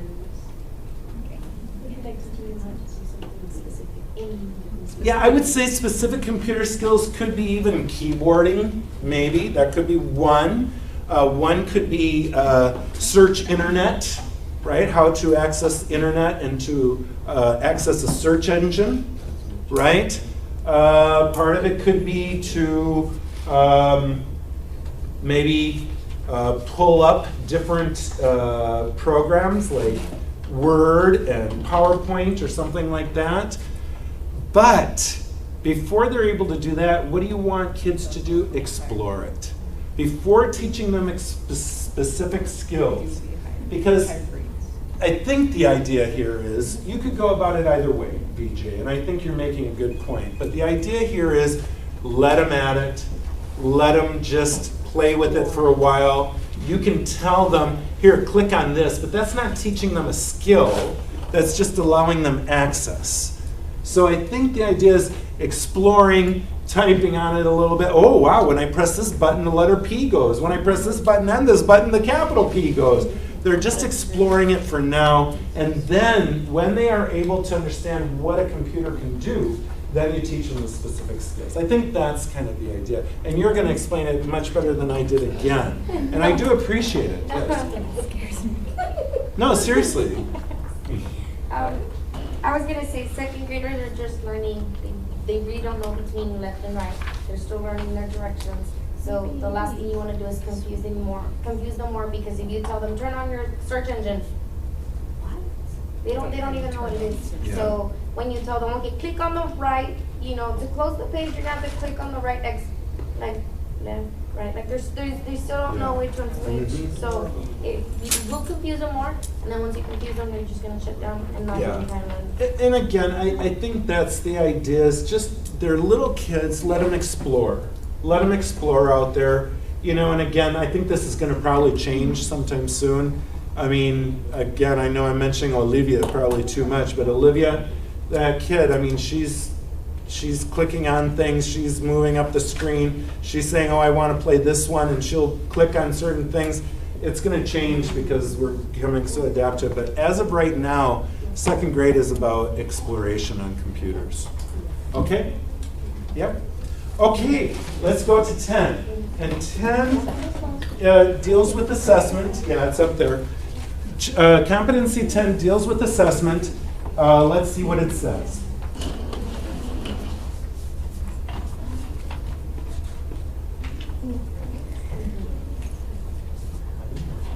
You might want to put an asterisk by all 4 of these, because these are the main points of assessment. Okay? It must be learner-centered. It must be learner-centered. What did the child learn? Which really kind of is tied with everything, but looking at the 4th bullet. Grading based on improvement is likely to increase motivation. This is difficult because we're all under the gun to do standardized testing with kids. And no matter how much you love that child, if he gets a 67, he gets a 67. However, on a regular basis, when you have control of grading, if you can have students see their progress, that's going to be much more motivational. So again, I think we may have discussed this earlier during the reading presentations, but if you have a child who gets a 25% and say, next time you gotta pass, that might be tough. That might be tough if they're at a 25, right? It's not impossible, but it might be tough. But if you say to that child, by the end of the year, you're going to pass, but what we want to see is steady improvement, and let's see it. I want you to, here's a piece of paper, I want you to show me on a graphic chart how you're doing. Look at first 6 weeks, 25. Let's look at the second one. Second 6 weeks, 42. Okay, you didn't pass, look at that, 17 points improvement? Oh my gosh, you're more than halfway there, right? So based on improvement is likely to increase motivation. It's very difficult for us to do on a report card, on state assessments. However, we can set up those situations in our classroom. Does that make sense? And I will tell you on the test, the way this comes out on the test is that they'll say a child who has consistently struggled is doing poorly again. What is one way to help motivate that child to do better? Part of the response would be to grade on improvement for that child. Does that make sense? The test should be closely aligned. Now I'm going to change that. Please take out the word should and put must. Test must be closely aligned with the learning objectives. Okay? They really have to be. And we already talked about this. Once day feedback should occur immediately after any type of grading, but definitely after any type of testing. Okay? I was telling Juan during lunch that one of my secretaries is going back to school. She only has a year left to get her bachelor's degree. And so she's doing a lot of stuff online, and she's doing some Spanish stuff, and so she asked for help. Do you believe it? She's asking the gringo for help on Spanish. But it's interesting. However, she has one teacher that is just brutal. I mean, seriously, brutal. Especially nowadays on the internet and online and stuff, you take a test, you figure you can just get your results right away, and this teacher is spending well over a week to send the results, and poor Carmen, she's waiting to, I mean, she's just dying of anxiety to know, plus it impacts how she's going to move forward with the next unit. You know, it's awful. You'd think that nowadays we wouldn't have that problem. Yeah, so what's the difference between assessment and evaluation? Assessment is really what this is about. I think we talked about this earlier. The difference between assessment and test, or assessment and evaluation. An assessment is that collection of information about what a student knows, or about what a student knows. And you might want to add one more thing after that. Besides that, before putting that period there, collection of information about what students know to drive your instruction. To drive your instruction. That's what it's all about. Evaluation is a test. An assessment, you're getting as much information as you can to help that child to grow. An assessment is, an evaluation is a test. Oh, you took the test and this is your grade. Boom. This is how much you knew of that particular subject. Does that make sense what the difference is? An assessment is a collection of information about what students know in order to drive instruction. Please put that in there. In order to drive instruction. Because that's what we use assessment for. It's not just to give a grade. It's to help us understand how we need to teach and what we need to teach. There are formal and informal assessments. Let me just tell you that all of these are valid informal assessments. These are all something that are worthwhile and that are valued, especially on the PPR. Teacher observation is huge. It's huge. I mean, that's what we do. We want to be as accurate as possible. We don't want to make too many assumptions, but we must observe. Anecdotal notes, very good.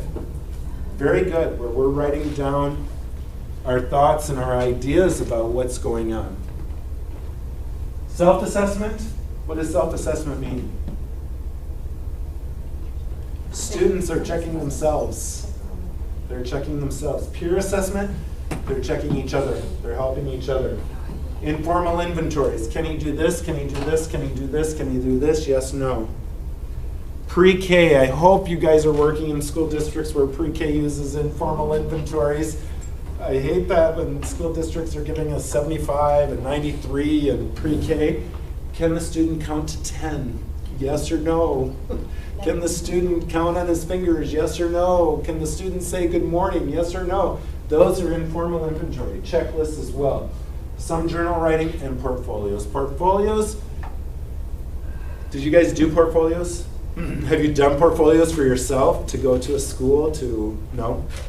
Well, portfolios is generally, there are two different ways, and just so you know. One is that the teacher chooses materials to put into a student's portfolio to show progress or to show mastery. Another is to allow students to choose what they've done and put it in there. What do you think's better? Teacher selected materials or student selected materials? Student guided by the teacher. Probably both. There you go. Student guided by the teacher. Probably both. That's right. Shouldn't just be the teacher. It shouldn't just be the student. Right? These are formal tests. Diagnostic test, standardized test, performance assessment. What's a diagnostic test? Check where they're at. Just to see where they're at. That's it. What's the diagnosis? Well, after looking at all this information, your blood work and everything, this is where you're at.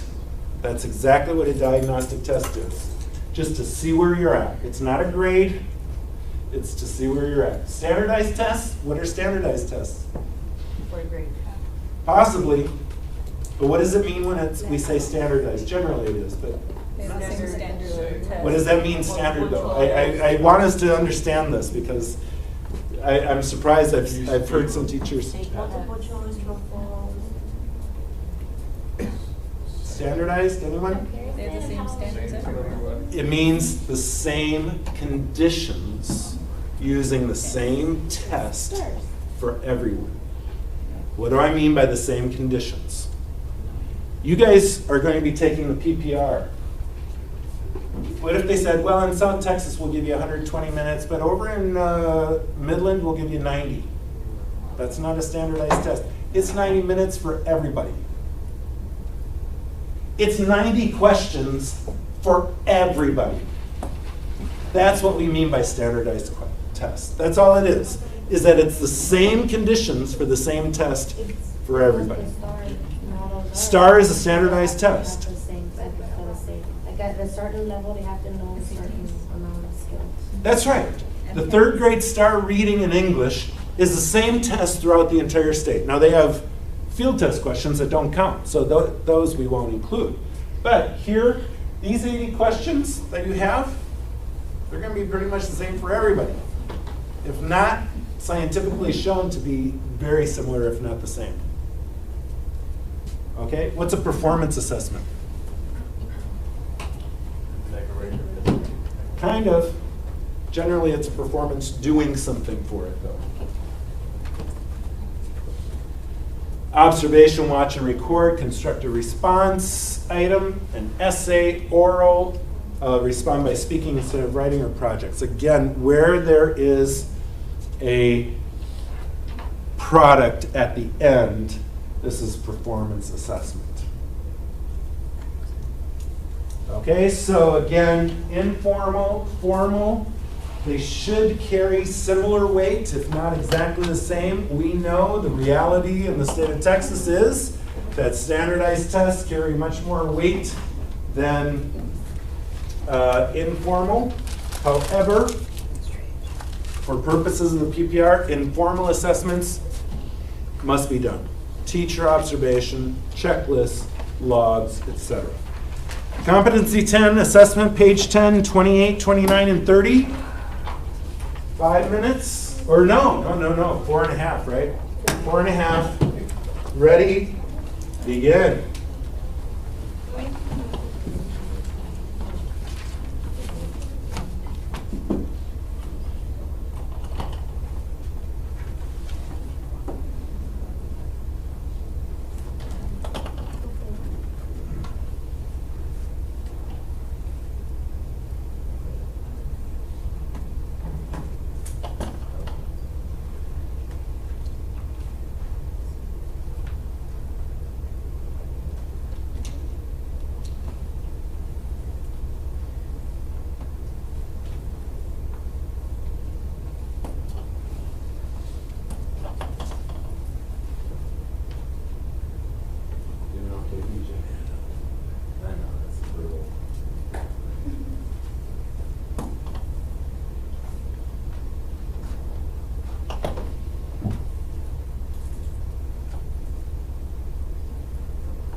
when you're finished, you can certainly share with your partners to see how you did.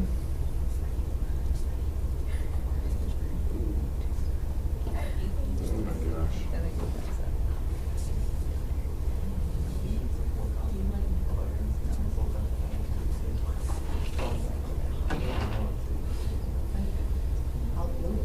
Yeah. It's important for him, so I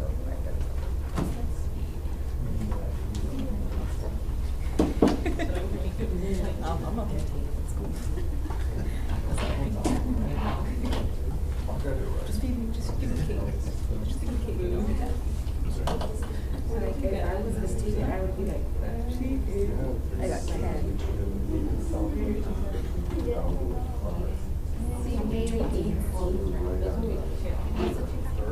I mean, honestly, I crossed out all the other ones. Oh. Like this one you started?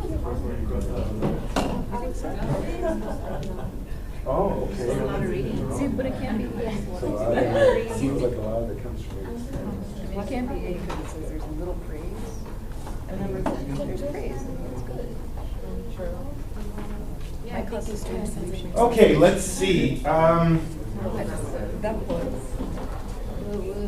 Caused her to be confused about What would be a good way for Julie to engage the parents of her students in the assessment of her students? What would it be?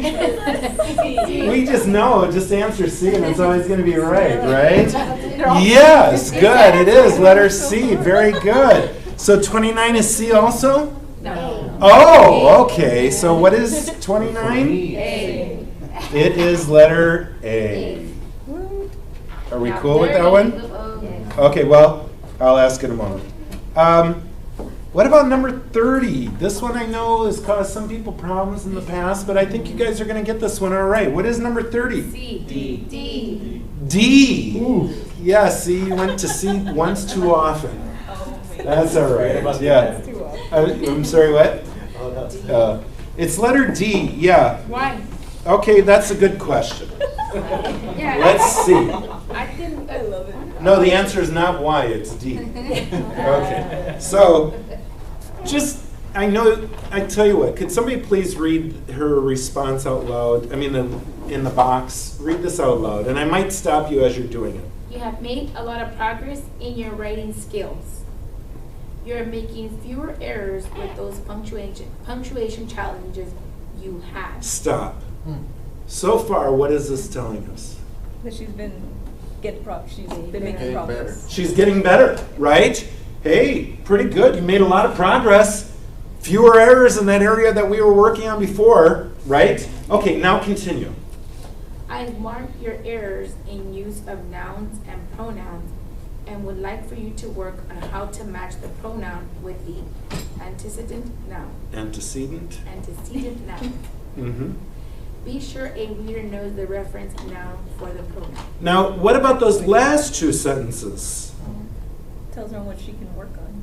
And is it general stuff that she can work on, or is No, it it's specific? specific. It's very specific.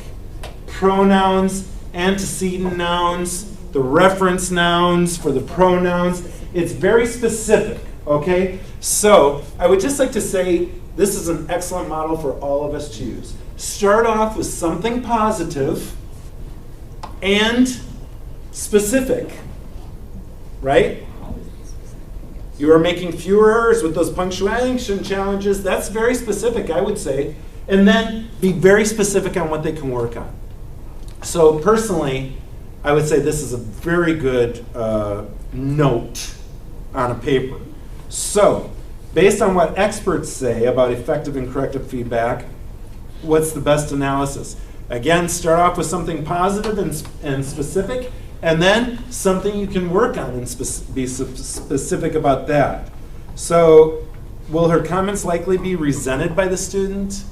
No, there's nothing to resent. I mean, it's there in black and white. Heather's feedback might be effective because it equally balances comments about improvement and weaknesses. I like that part. However, it might cause a student to believe she cannot please the teacher. What? Where did you get that from? She's already said, hey, you're doing better with those punctuation challenges. you're pleasing me. I don't think that one would be appropriate. C, such a comment will likely cause a student to be very confused. I think it's very specific. So, again, A, B, C, I don't like those quite for those reasons we mentioned. Let's look at D. Such a comment will likely encourage the student to continually pay attention to her work. Why? Because it both recognizes good work, which it did, and informs the students about ways to continuously improve her work, which it does very specifically. So I think that's why D is the best response. Am I correct in that? It goes back to the wording. Yeah. Like, you might be understanding positive, negative, so the student's gonna be like, what? But then again, like he said, it goes back to the way we teach, the way we communicate with parents, the way we communicate with kids. You always have to start with, you know what, your son is doing very well in transitions, blah, blah, blah, but he's, lacking in this and this and this. So you have to praise, but then be very specific on what you think they're failing at. And then that will give them like, okay, I'm not a bad student, I'm good, I just need to work on this little specific thing so I can get better. You know what I mean? And it's better than, you don't know your nouns, you don't know your pronouns, you don't even know how to start a sentence, you don't even know, and you start negative, and that's, the kid's gonna shut down. Yeah. So they need something good out of it. Yeah. Thank you. And I think you're right. Always start off with something positive. I remember one teacher just couldn't think of anything. I was like, your son comes to school every day. He hated that kid in his class, but he comes to school every day. So now let's look at what he doesn't do well. But yeah, okay. But yeah, does that help? Excellent explanation by your colleague there. Yeah? Okay, we're in the final throes here. Family involvement. Again, these first slides right away tell us a lot. If you can keep these things in mind, you'll be doing very well. Communicate expectations and goals from the very beginning of the year. Let teachers know what your expectations and what the goals of your classroom are from the very beginning. What you just mentioned, begin and end parent conferences on a positive note. Even if it's difficult to think of something nice to say about that kid, you come up with something nice about that child, right? And I think this is the big thing, and we sometimes fail to do this. We cannot allow parents to overrun the meetings because we have very specific things to say. Specific things that they need to know. However, we must always invite their input. We cannot be telling them all the time. And I think this is where a lot of schools and school districts get into trouble when they say our parental involvement program, because parental involvement to them is sending a note home and telling the parents what to do with their kids.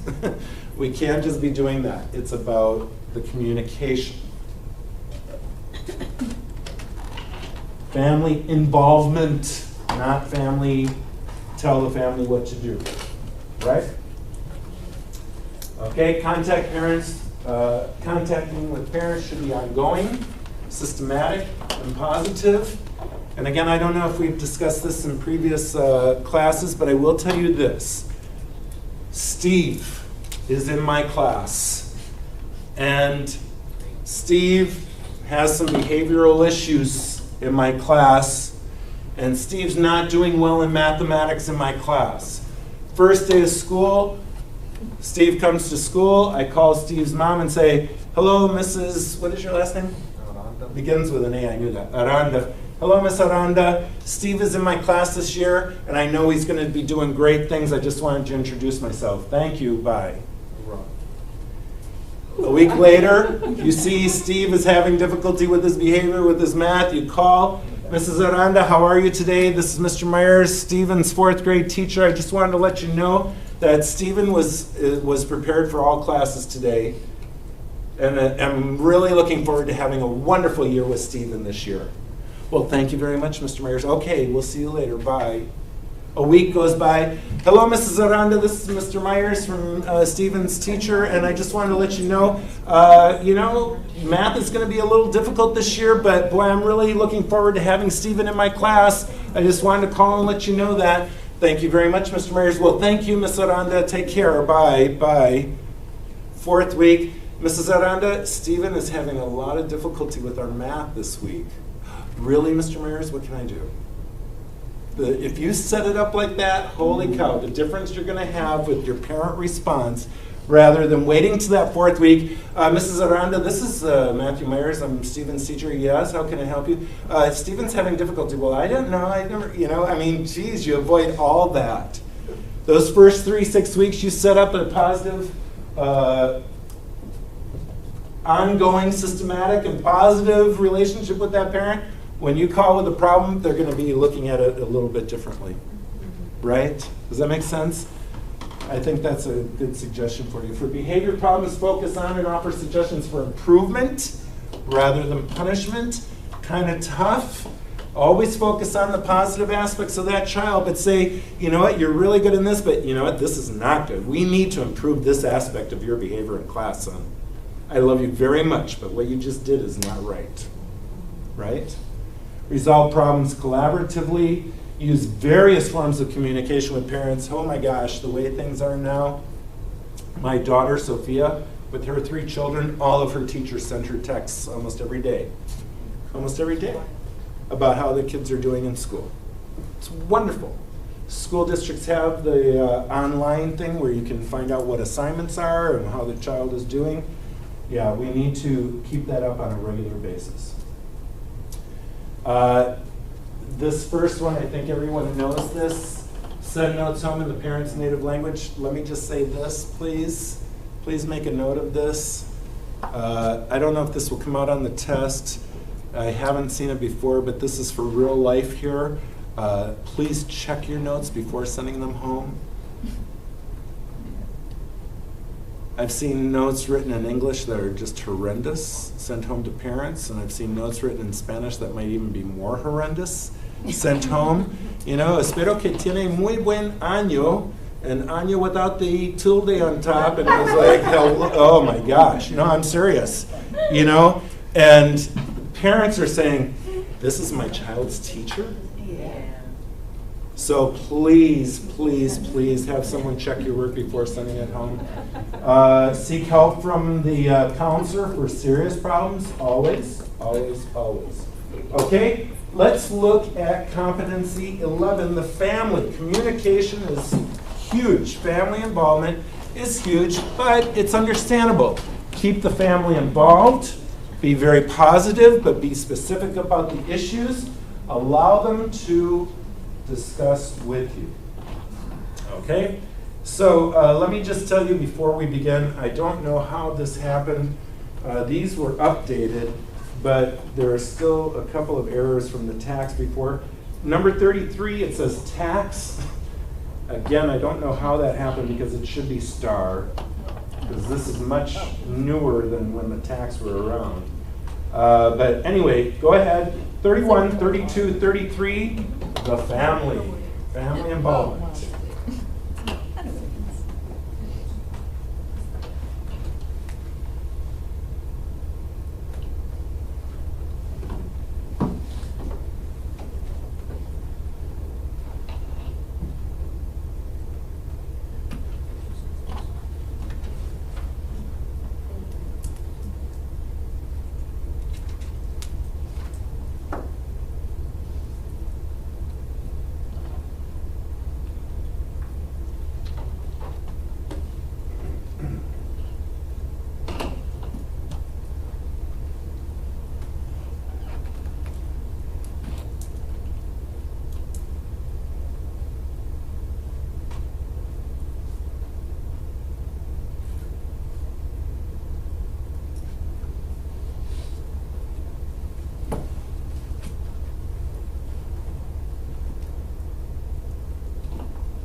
We ready?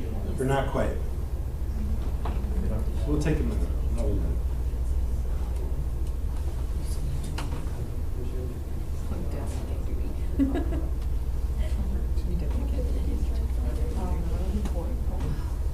I don't think B would really help. I think you can use a standard like they don't need just how the kids tell the parents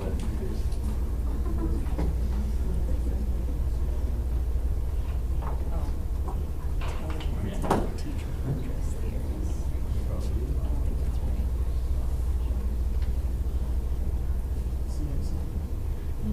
So I asked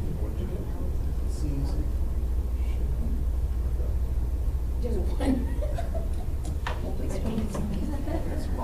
About their ones, or basically what they feel, what they think.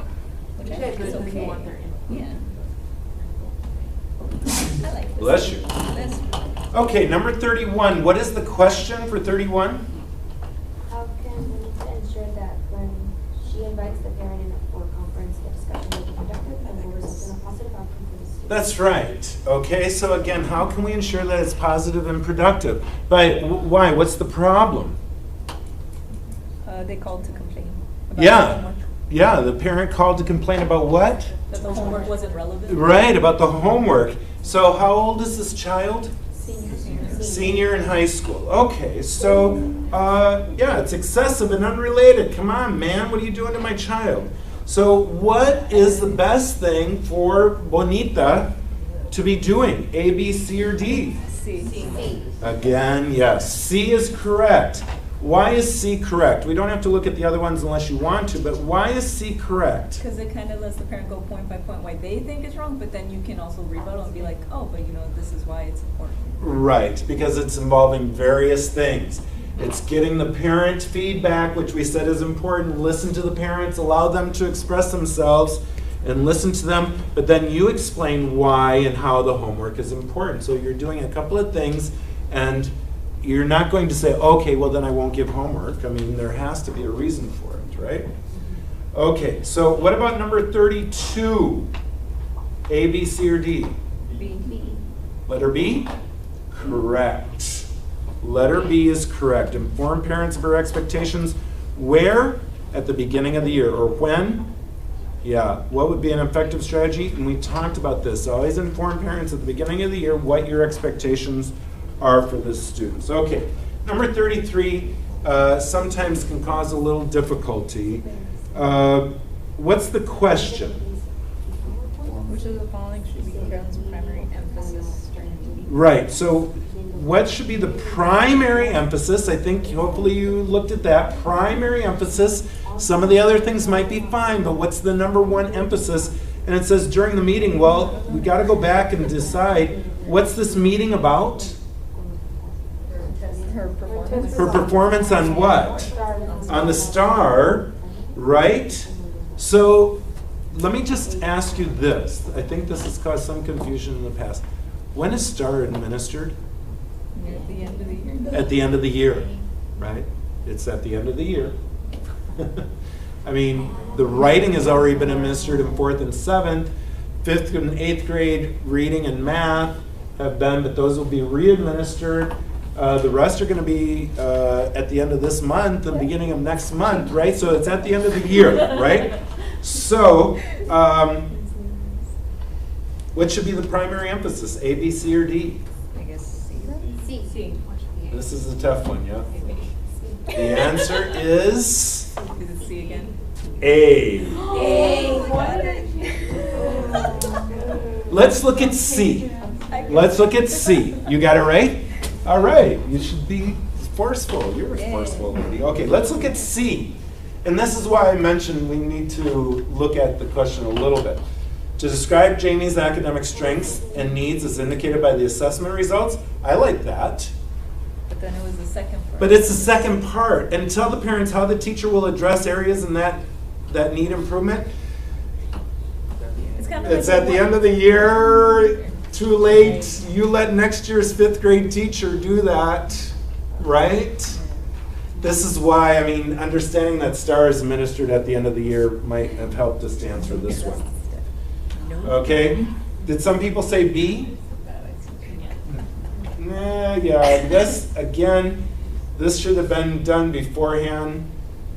To explain to the parents, look at D, to explain to the parents how Jamie compared with her grade level peers, revealing comparison scores. You can't. Never, ever, ever. So when we go to the 13th competency, you never talk about another child. You can give a range of, you know, students were here and this is where your son is, but you cannot talk about other children specifically. Let's look at A, to show and discuss the STAR report with the parents and ask the parents about their analysis of the report, the results for Jaime, and, oh, look at that last thing, ways to work together. Yes, A is the best response for number 33. Any comments or questions about that?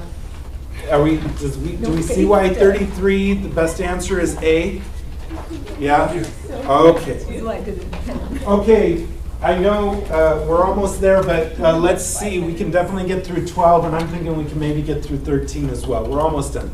Professionalism, collaboration with colleagues, the school community, campus improvement plan, professionalism, and support resources.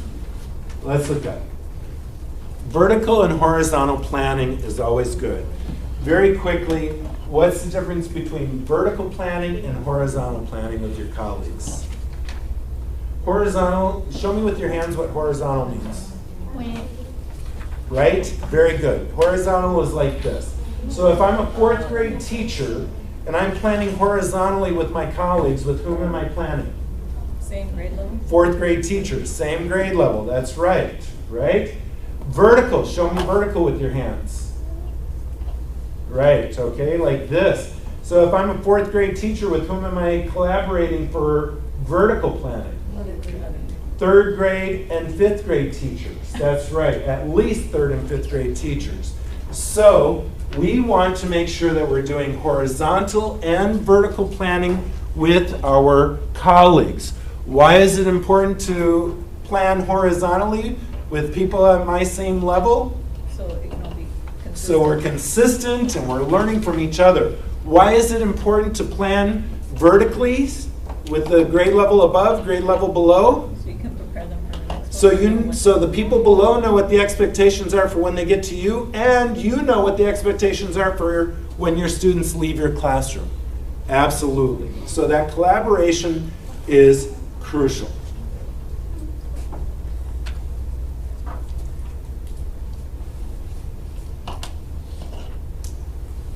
SBDM. SBDM. Site-based decision making. Site-based decision making. SBDM.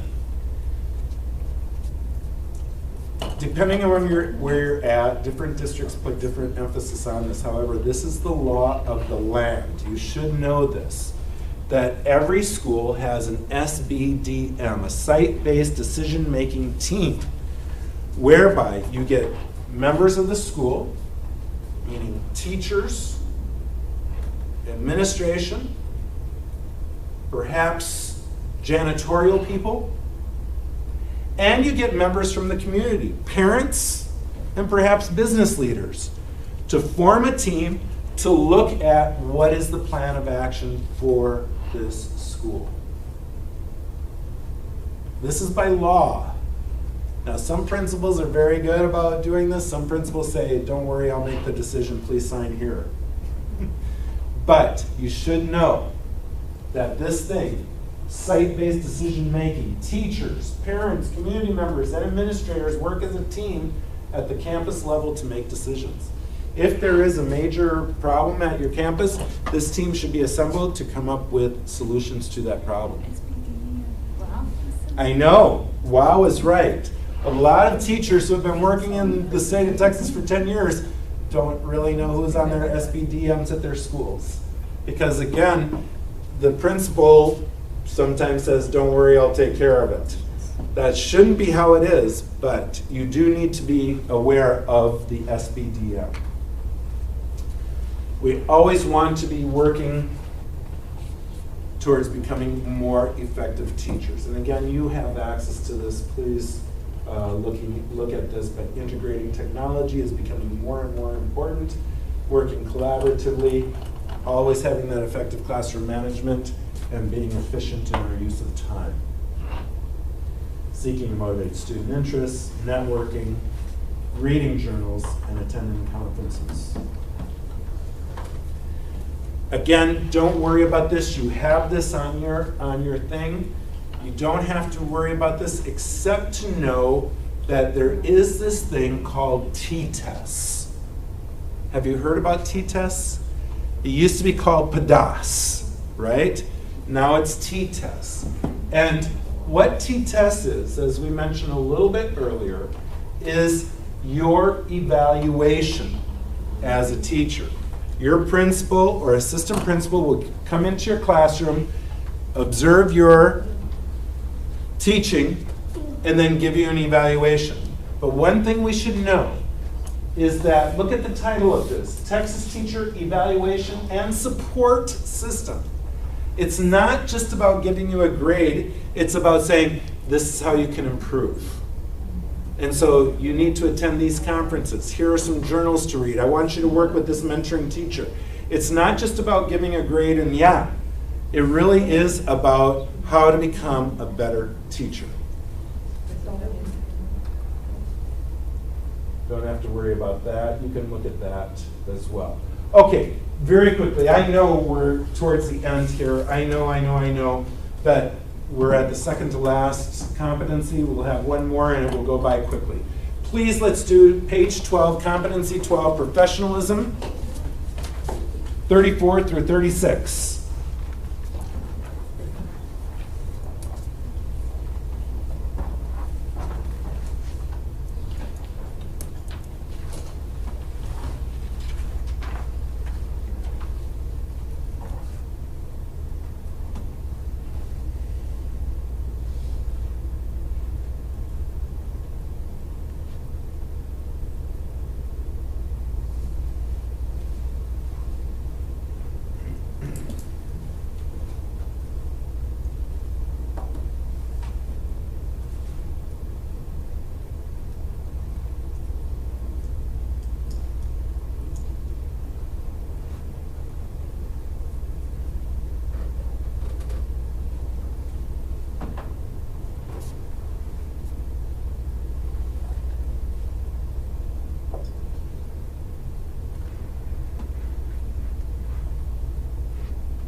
About ready? Maybe one more minute? You're ready? All right, Steve. It's a good thing I called your mother those first 4 weeks. No, otherwise you wouldn't be ready right now. Oh, goodness.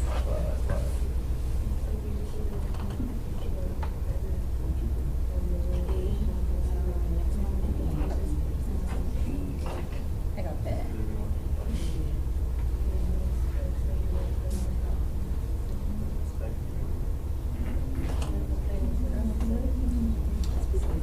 Okay.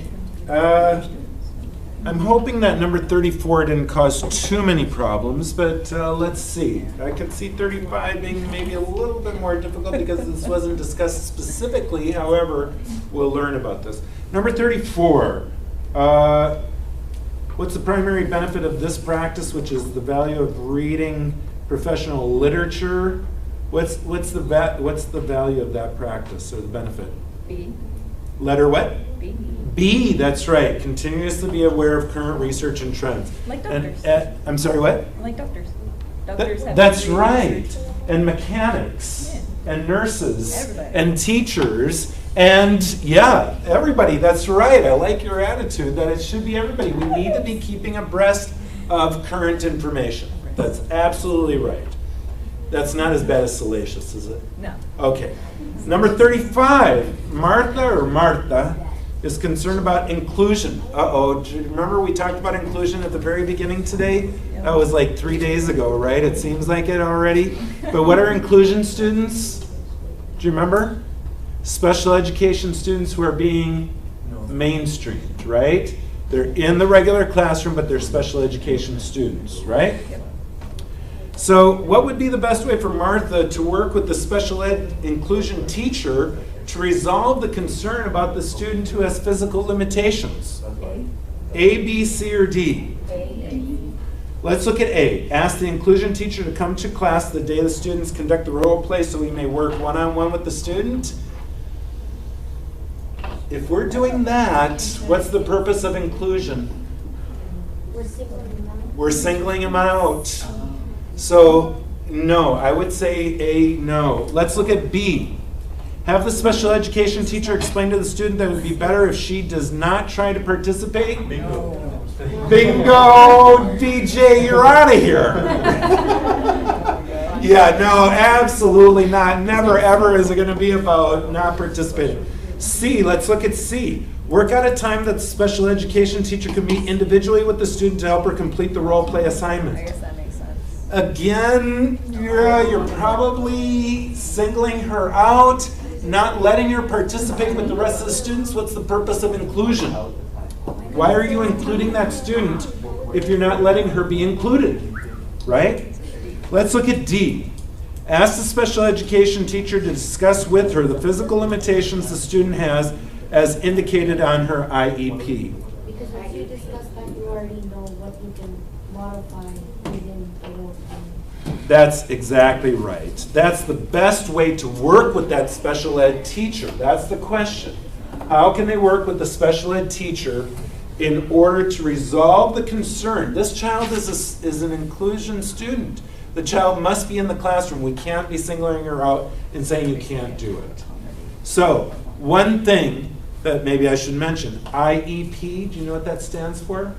Individualized education plan. That's right. Okay, so you are aware of that. That this is a legal document for students who have been labeled as special education or students with special needs. Yes?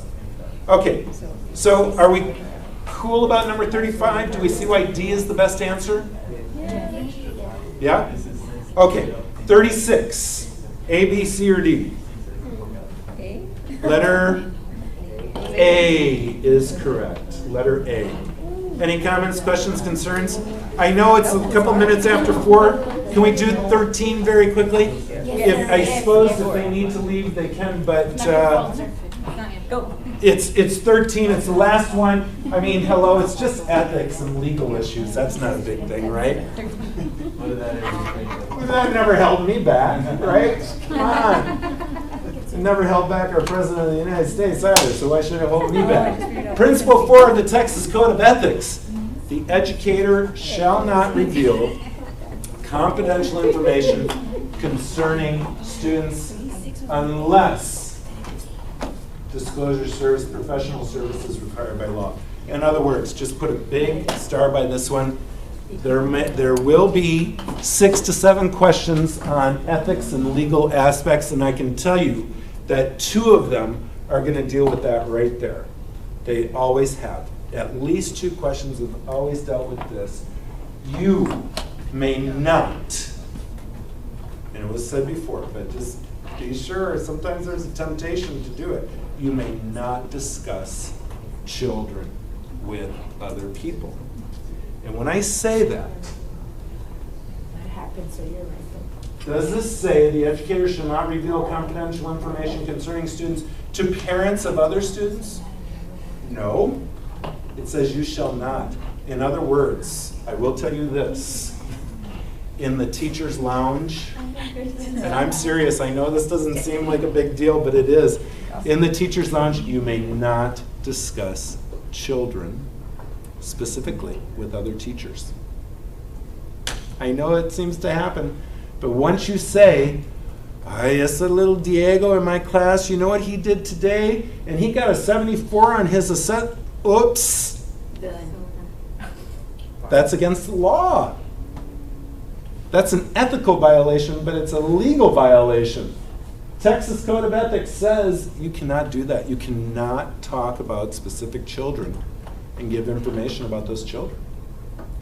Can you say, I have a child in my class who is doing very well, he's getting 95s all the time? Absolutely. No names. No names. Does that make sense? I know it seems like, what? I've been in teachers' lounges and they talk about kids all the time. Be careful. Be careful.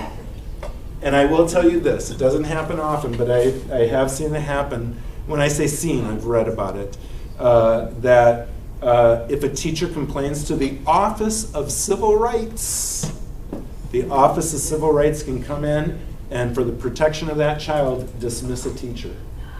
I'm serious, I know, and I'm not trying to scare you, I'm just letting you know. It's in the Code of Ethics. It's there. Teachers are required to report on the progress of special ed students as often as he or she reports to parents of other students. Again, the special ed students may have modifications rather than accommodations. You must still report those on a regular basis as well. All children with disabilities, regardless of severity, are entitled to a free and public education. FAPE. LRE, I think we mentioned that a little bit earlier. Do you remember what that stands for? If you don't worry about it. But LRE for our special education students? Environment. Least restrictive environment. Least restrictive environment. Placing students with exceptionalities in a regular classroom with support needed to succeed. In other words, a child has a disability, that doesn't mean he's out of the regular classroom. We want inclusion as much as possible. Now, there are children who are severe and profound with intellectual disabilities where they're unable to communicate like we normally communicate. Sometimes those students can be placed in special rooms guided by certified teachers and so on and so forth. However, the more we can include students in the regular classroom, the better. Schools must involve parents in the decision in the design of an IEP. You should know what IEP, I was glad that you did. But IEP, let me just tell you this, and again, since you knew it, you probably know more than I do about it. But an IEP, Individualized Education Plan, is a legal document. It is a legal document that is come to an agreement by a special education diagnostician, a special education specialist perhaps, an administrator of the school, the teacher, and the parent. And many times nowadays, parents have legal representation during their ARD meetings. What I'm saying is this is a legal document. If you have a special education student in your class, and you might want to write this down because, holy cow, there have been a lot of problems with this. Fewer problems now than there were in the past. If you have a special education student in your class, you must have access to the IEP, and you must follow the IEP, what it says as far as you as the teacher are concerned. Does that make sense? If you do not, if the IEP says, this child, instead of 10 words on the spelling test, gets 4 words. If you give that child 10 words on a consistent basis, you could lose your license because you're not following that legal document. Now that's a little extreme. You probably won't lose your license. You can certainly lose your job. Yeah, school districts will dismiss teachers for not following an IEP. So you must be very well aware. And with whom shall you discuss the IEP? No one, except Those people involved. The special ed teacher, the student, the parent, maybe the administrator. That's it. Do you talk to your colleague next door to you? Ay, ese niño tan tremendo. He has his IEP, and you know it says on the IEP that I have to do this and this. Oh, no, not at all. This is part of the ARD, Admission Review and Dismissal Committee. This is the Special Education Committee. It's called the ARD, A-R-D, Admission Review and Dismissal Committee. You must have these people involved in making decisions about the individualized educational plan for these students. And everyone must sign off to say yes, and then it becomes a legal document. Students with special needs must be placed in a regular classroom. Inclusion. Only the ARD can change the placement. You cannot, as a teacher, you can't say, I don't want this child in my class, or I'm not going to do the IEP. No, that's not your choice. Parents have the right to 5 days. ARD committee should meet at least once a year to review, develop, and revise that IEP. Admission, review, and dismissal. That's right. If you remember that ARD is for the special education students, that'll be great. So classroom modifications. Remember, these aren't accommodations. This is allowing more time for tests, taking away a number of test items. Again, if it says every child gets tested with 25 items, but this child gets tested with 15, that's a modification. That's not an accommodation. That's a modification. You're changing the standards of the test. Perhaps supplying highlighted reading materials as well. All the things, let me just make this one statement. And then I know we're about ready to go. But so many best teaching practices, so many individualized accommodations and best teaching practices have been born out of special education. In other words, a lot of these good things that we do for regular kids, we must do them for special education students. And this is where they all began. We found out, boy, if we do cooperative learning, this is really good for special education students. And then we said, hey, wait, you know what? It's good for all kids. Let's do it for everybody. Right? So all of these things that we've talked about before. Family Educational Rights and Privacy Act. Again, don't worry about this. But you should know that FERPA means parents and children are protected from with their information. We cannot give the information to the US government, to ICE agents. No, we cannot. We cannot give them to a psychologist unless the parent says to do it. We cannot even give them to the police department unless there's a warrant. Privacy is protected for our parents and students. FERPA.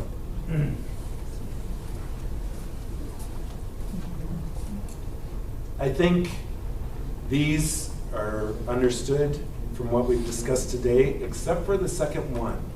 And I think we might have even talked about this in previous times. Just be careful. When I was growing up, it was such a common practice, and I know I did it a little bit when I first started teaching. Okay, we're done with our spelling test. Pass your paper back 1.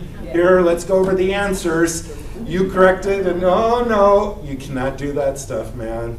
You cannot allow, and I remember even growing up, and the teacher would say, Matthew, could you stay in for recess and help me correct these papers? And she would pick people at random to come in and help correct papers, and we cannot do that. If I get my paper back and I want to share it with Ismael, I can. But it's not the teacher's prerogative to say, Ismael, do you know what Matthew got? It's not. We cannot be sharing that information. Can we put numbers up there and say, this is how our class did? Yes. But tied to names? No. We cannot discuss records or have them out in plain view. Okay? Don't worry about this so much, but you can copy stuff if it's for educational purposes. If it's for educational purposes. I know you're going to look at the percentage and all that. The idea is that if you're going to copy a book, you just better buy the book. But you can copy portions of a book if it's for educational purposes. Okay? The copies cannot exceed the number of students in a class. Kind of extras. I do this all the time, and I used to do this all the time, and I think about it now. I'd have 24 kids in class, I'd make 26 copies just in case. Can't do that. Can't do that. Fair use, we talked about this, the purpose and character, the nature of it, the amount that you take out, and the effective use on potential market. I just want to say this. Generally speaking, this is not your choice. If you need materials, the school district should get it for you. So if you decide, I saw this really good book, and I want to share it with my students, and you make copies, be very, very careful. I would always talk to the librarian first. At your schools, your librarians are the people who know about copyright laws. They must know about copyright laws. This is the other thing, and we're just about done before we take the last part of the quiz. This right here, please note, if you get any technology or any materials from your school, and you take it home, and you use it for personal use, and again, I'm not trying to scare you, I'm just letting you know, the consequences are you could lose your job. And I know it was very tough for me. I mean, now with all the technology, I have an iPad, I have a school phone, I have a couple of laptop computers to take to different conferences and stuff, and I'm very careful about that. I remember one time my son said, "Poppy, can I use this?" And I was like, "No, I can't." "What do you mean I can't use it?" "Come on, Poppy, it's right there." "Sorry, Max, you can't do it because it's part of the school property." Be very, very careful. And those things are so trackable. Okay. I think we've talked about this ad nauseum. We're done. I know. Do you believe it? Let's do it. Final practice. Oh, I already did it. Final practice. You already did it? No. Competency 13, ethics and legal issues. 37, 38, 39. Just remember wherever it says tax, it should be star. And I'm sorry about that. I don't know why that came up this way. Go ahead. 37, 38, 39, then we'll be done for the day. And boy, you guys have been good. What is I forgot, what is STAR stand for? State of Texas Academic Achievement Readiness. Or is that right? I don't think I ever heard that. Something like that, yeah. State of Texas. Yeah, Marcus. It's readiness, and it's academic and achievement somehow. It might be. I don't think I ever heard Yeah. I don't think it was figures. And that was the focus, is to put it on readiness. And that is the idea that fourth grade, it's not just about going over fourth grade, it's about showing if they're ready for fifth, which could be. In a way, I think it's a different emphasis. Oh, okay, so it's trash. I don't think it's serious. If you have that, it's right. Because I would always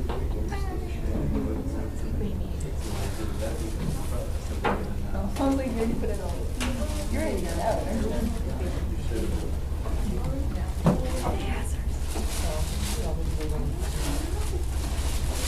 Okay, do we have it or not yet? Am I going too quickly? Let's go over it. You guys have been very good, and I'm very sorry about the late start today, but here we go.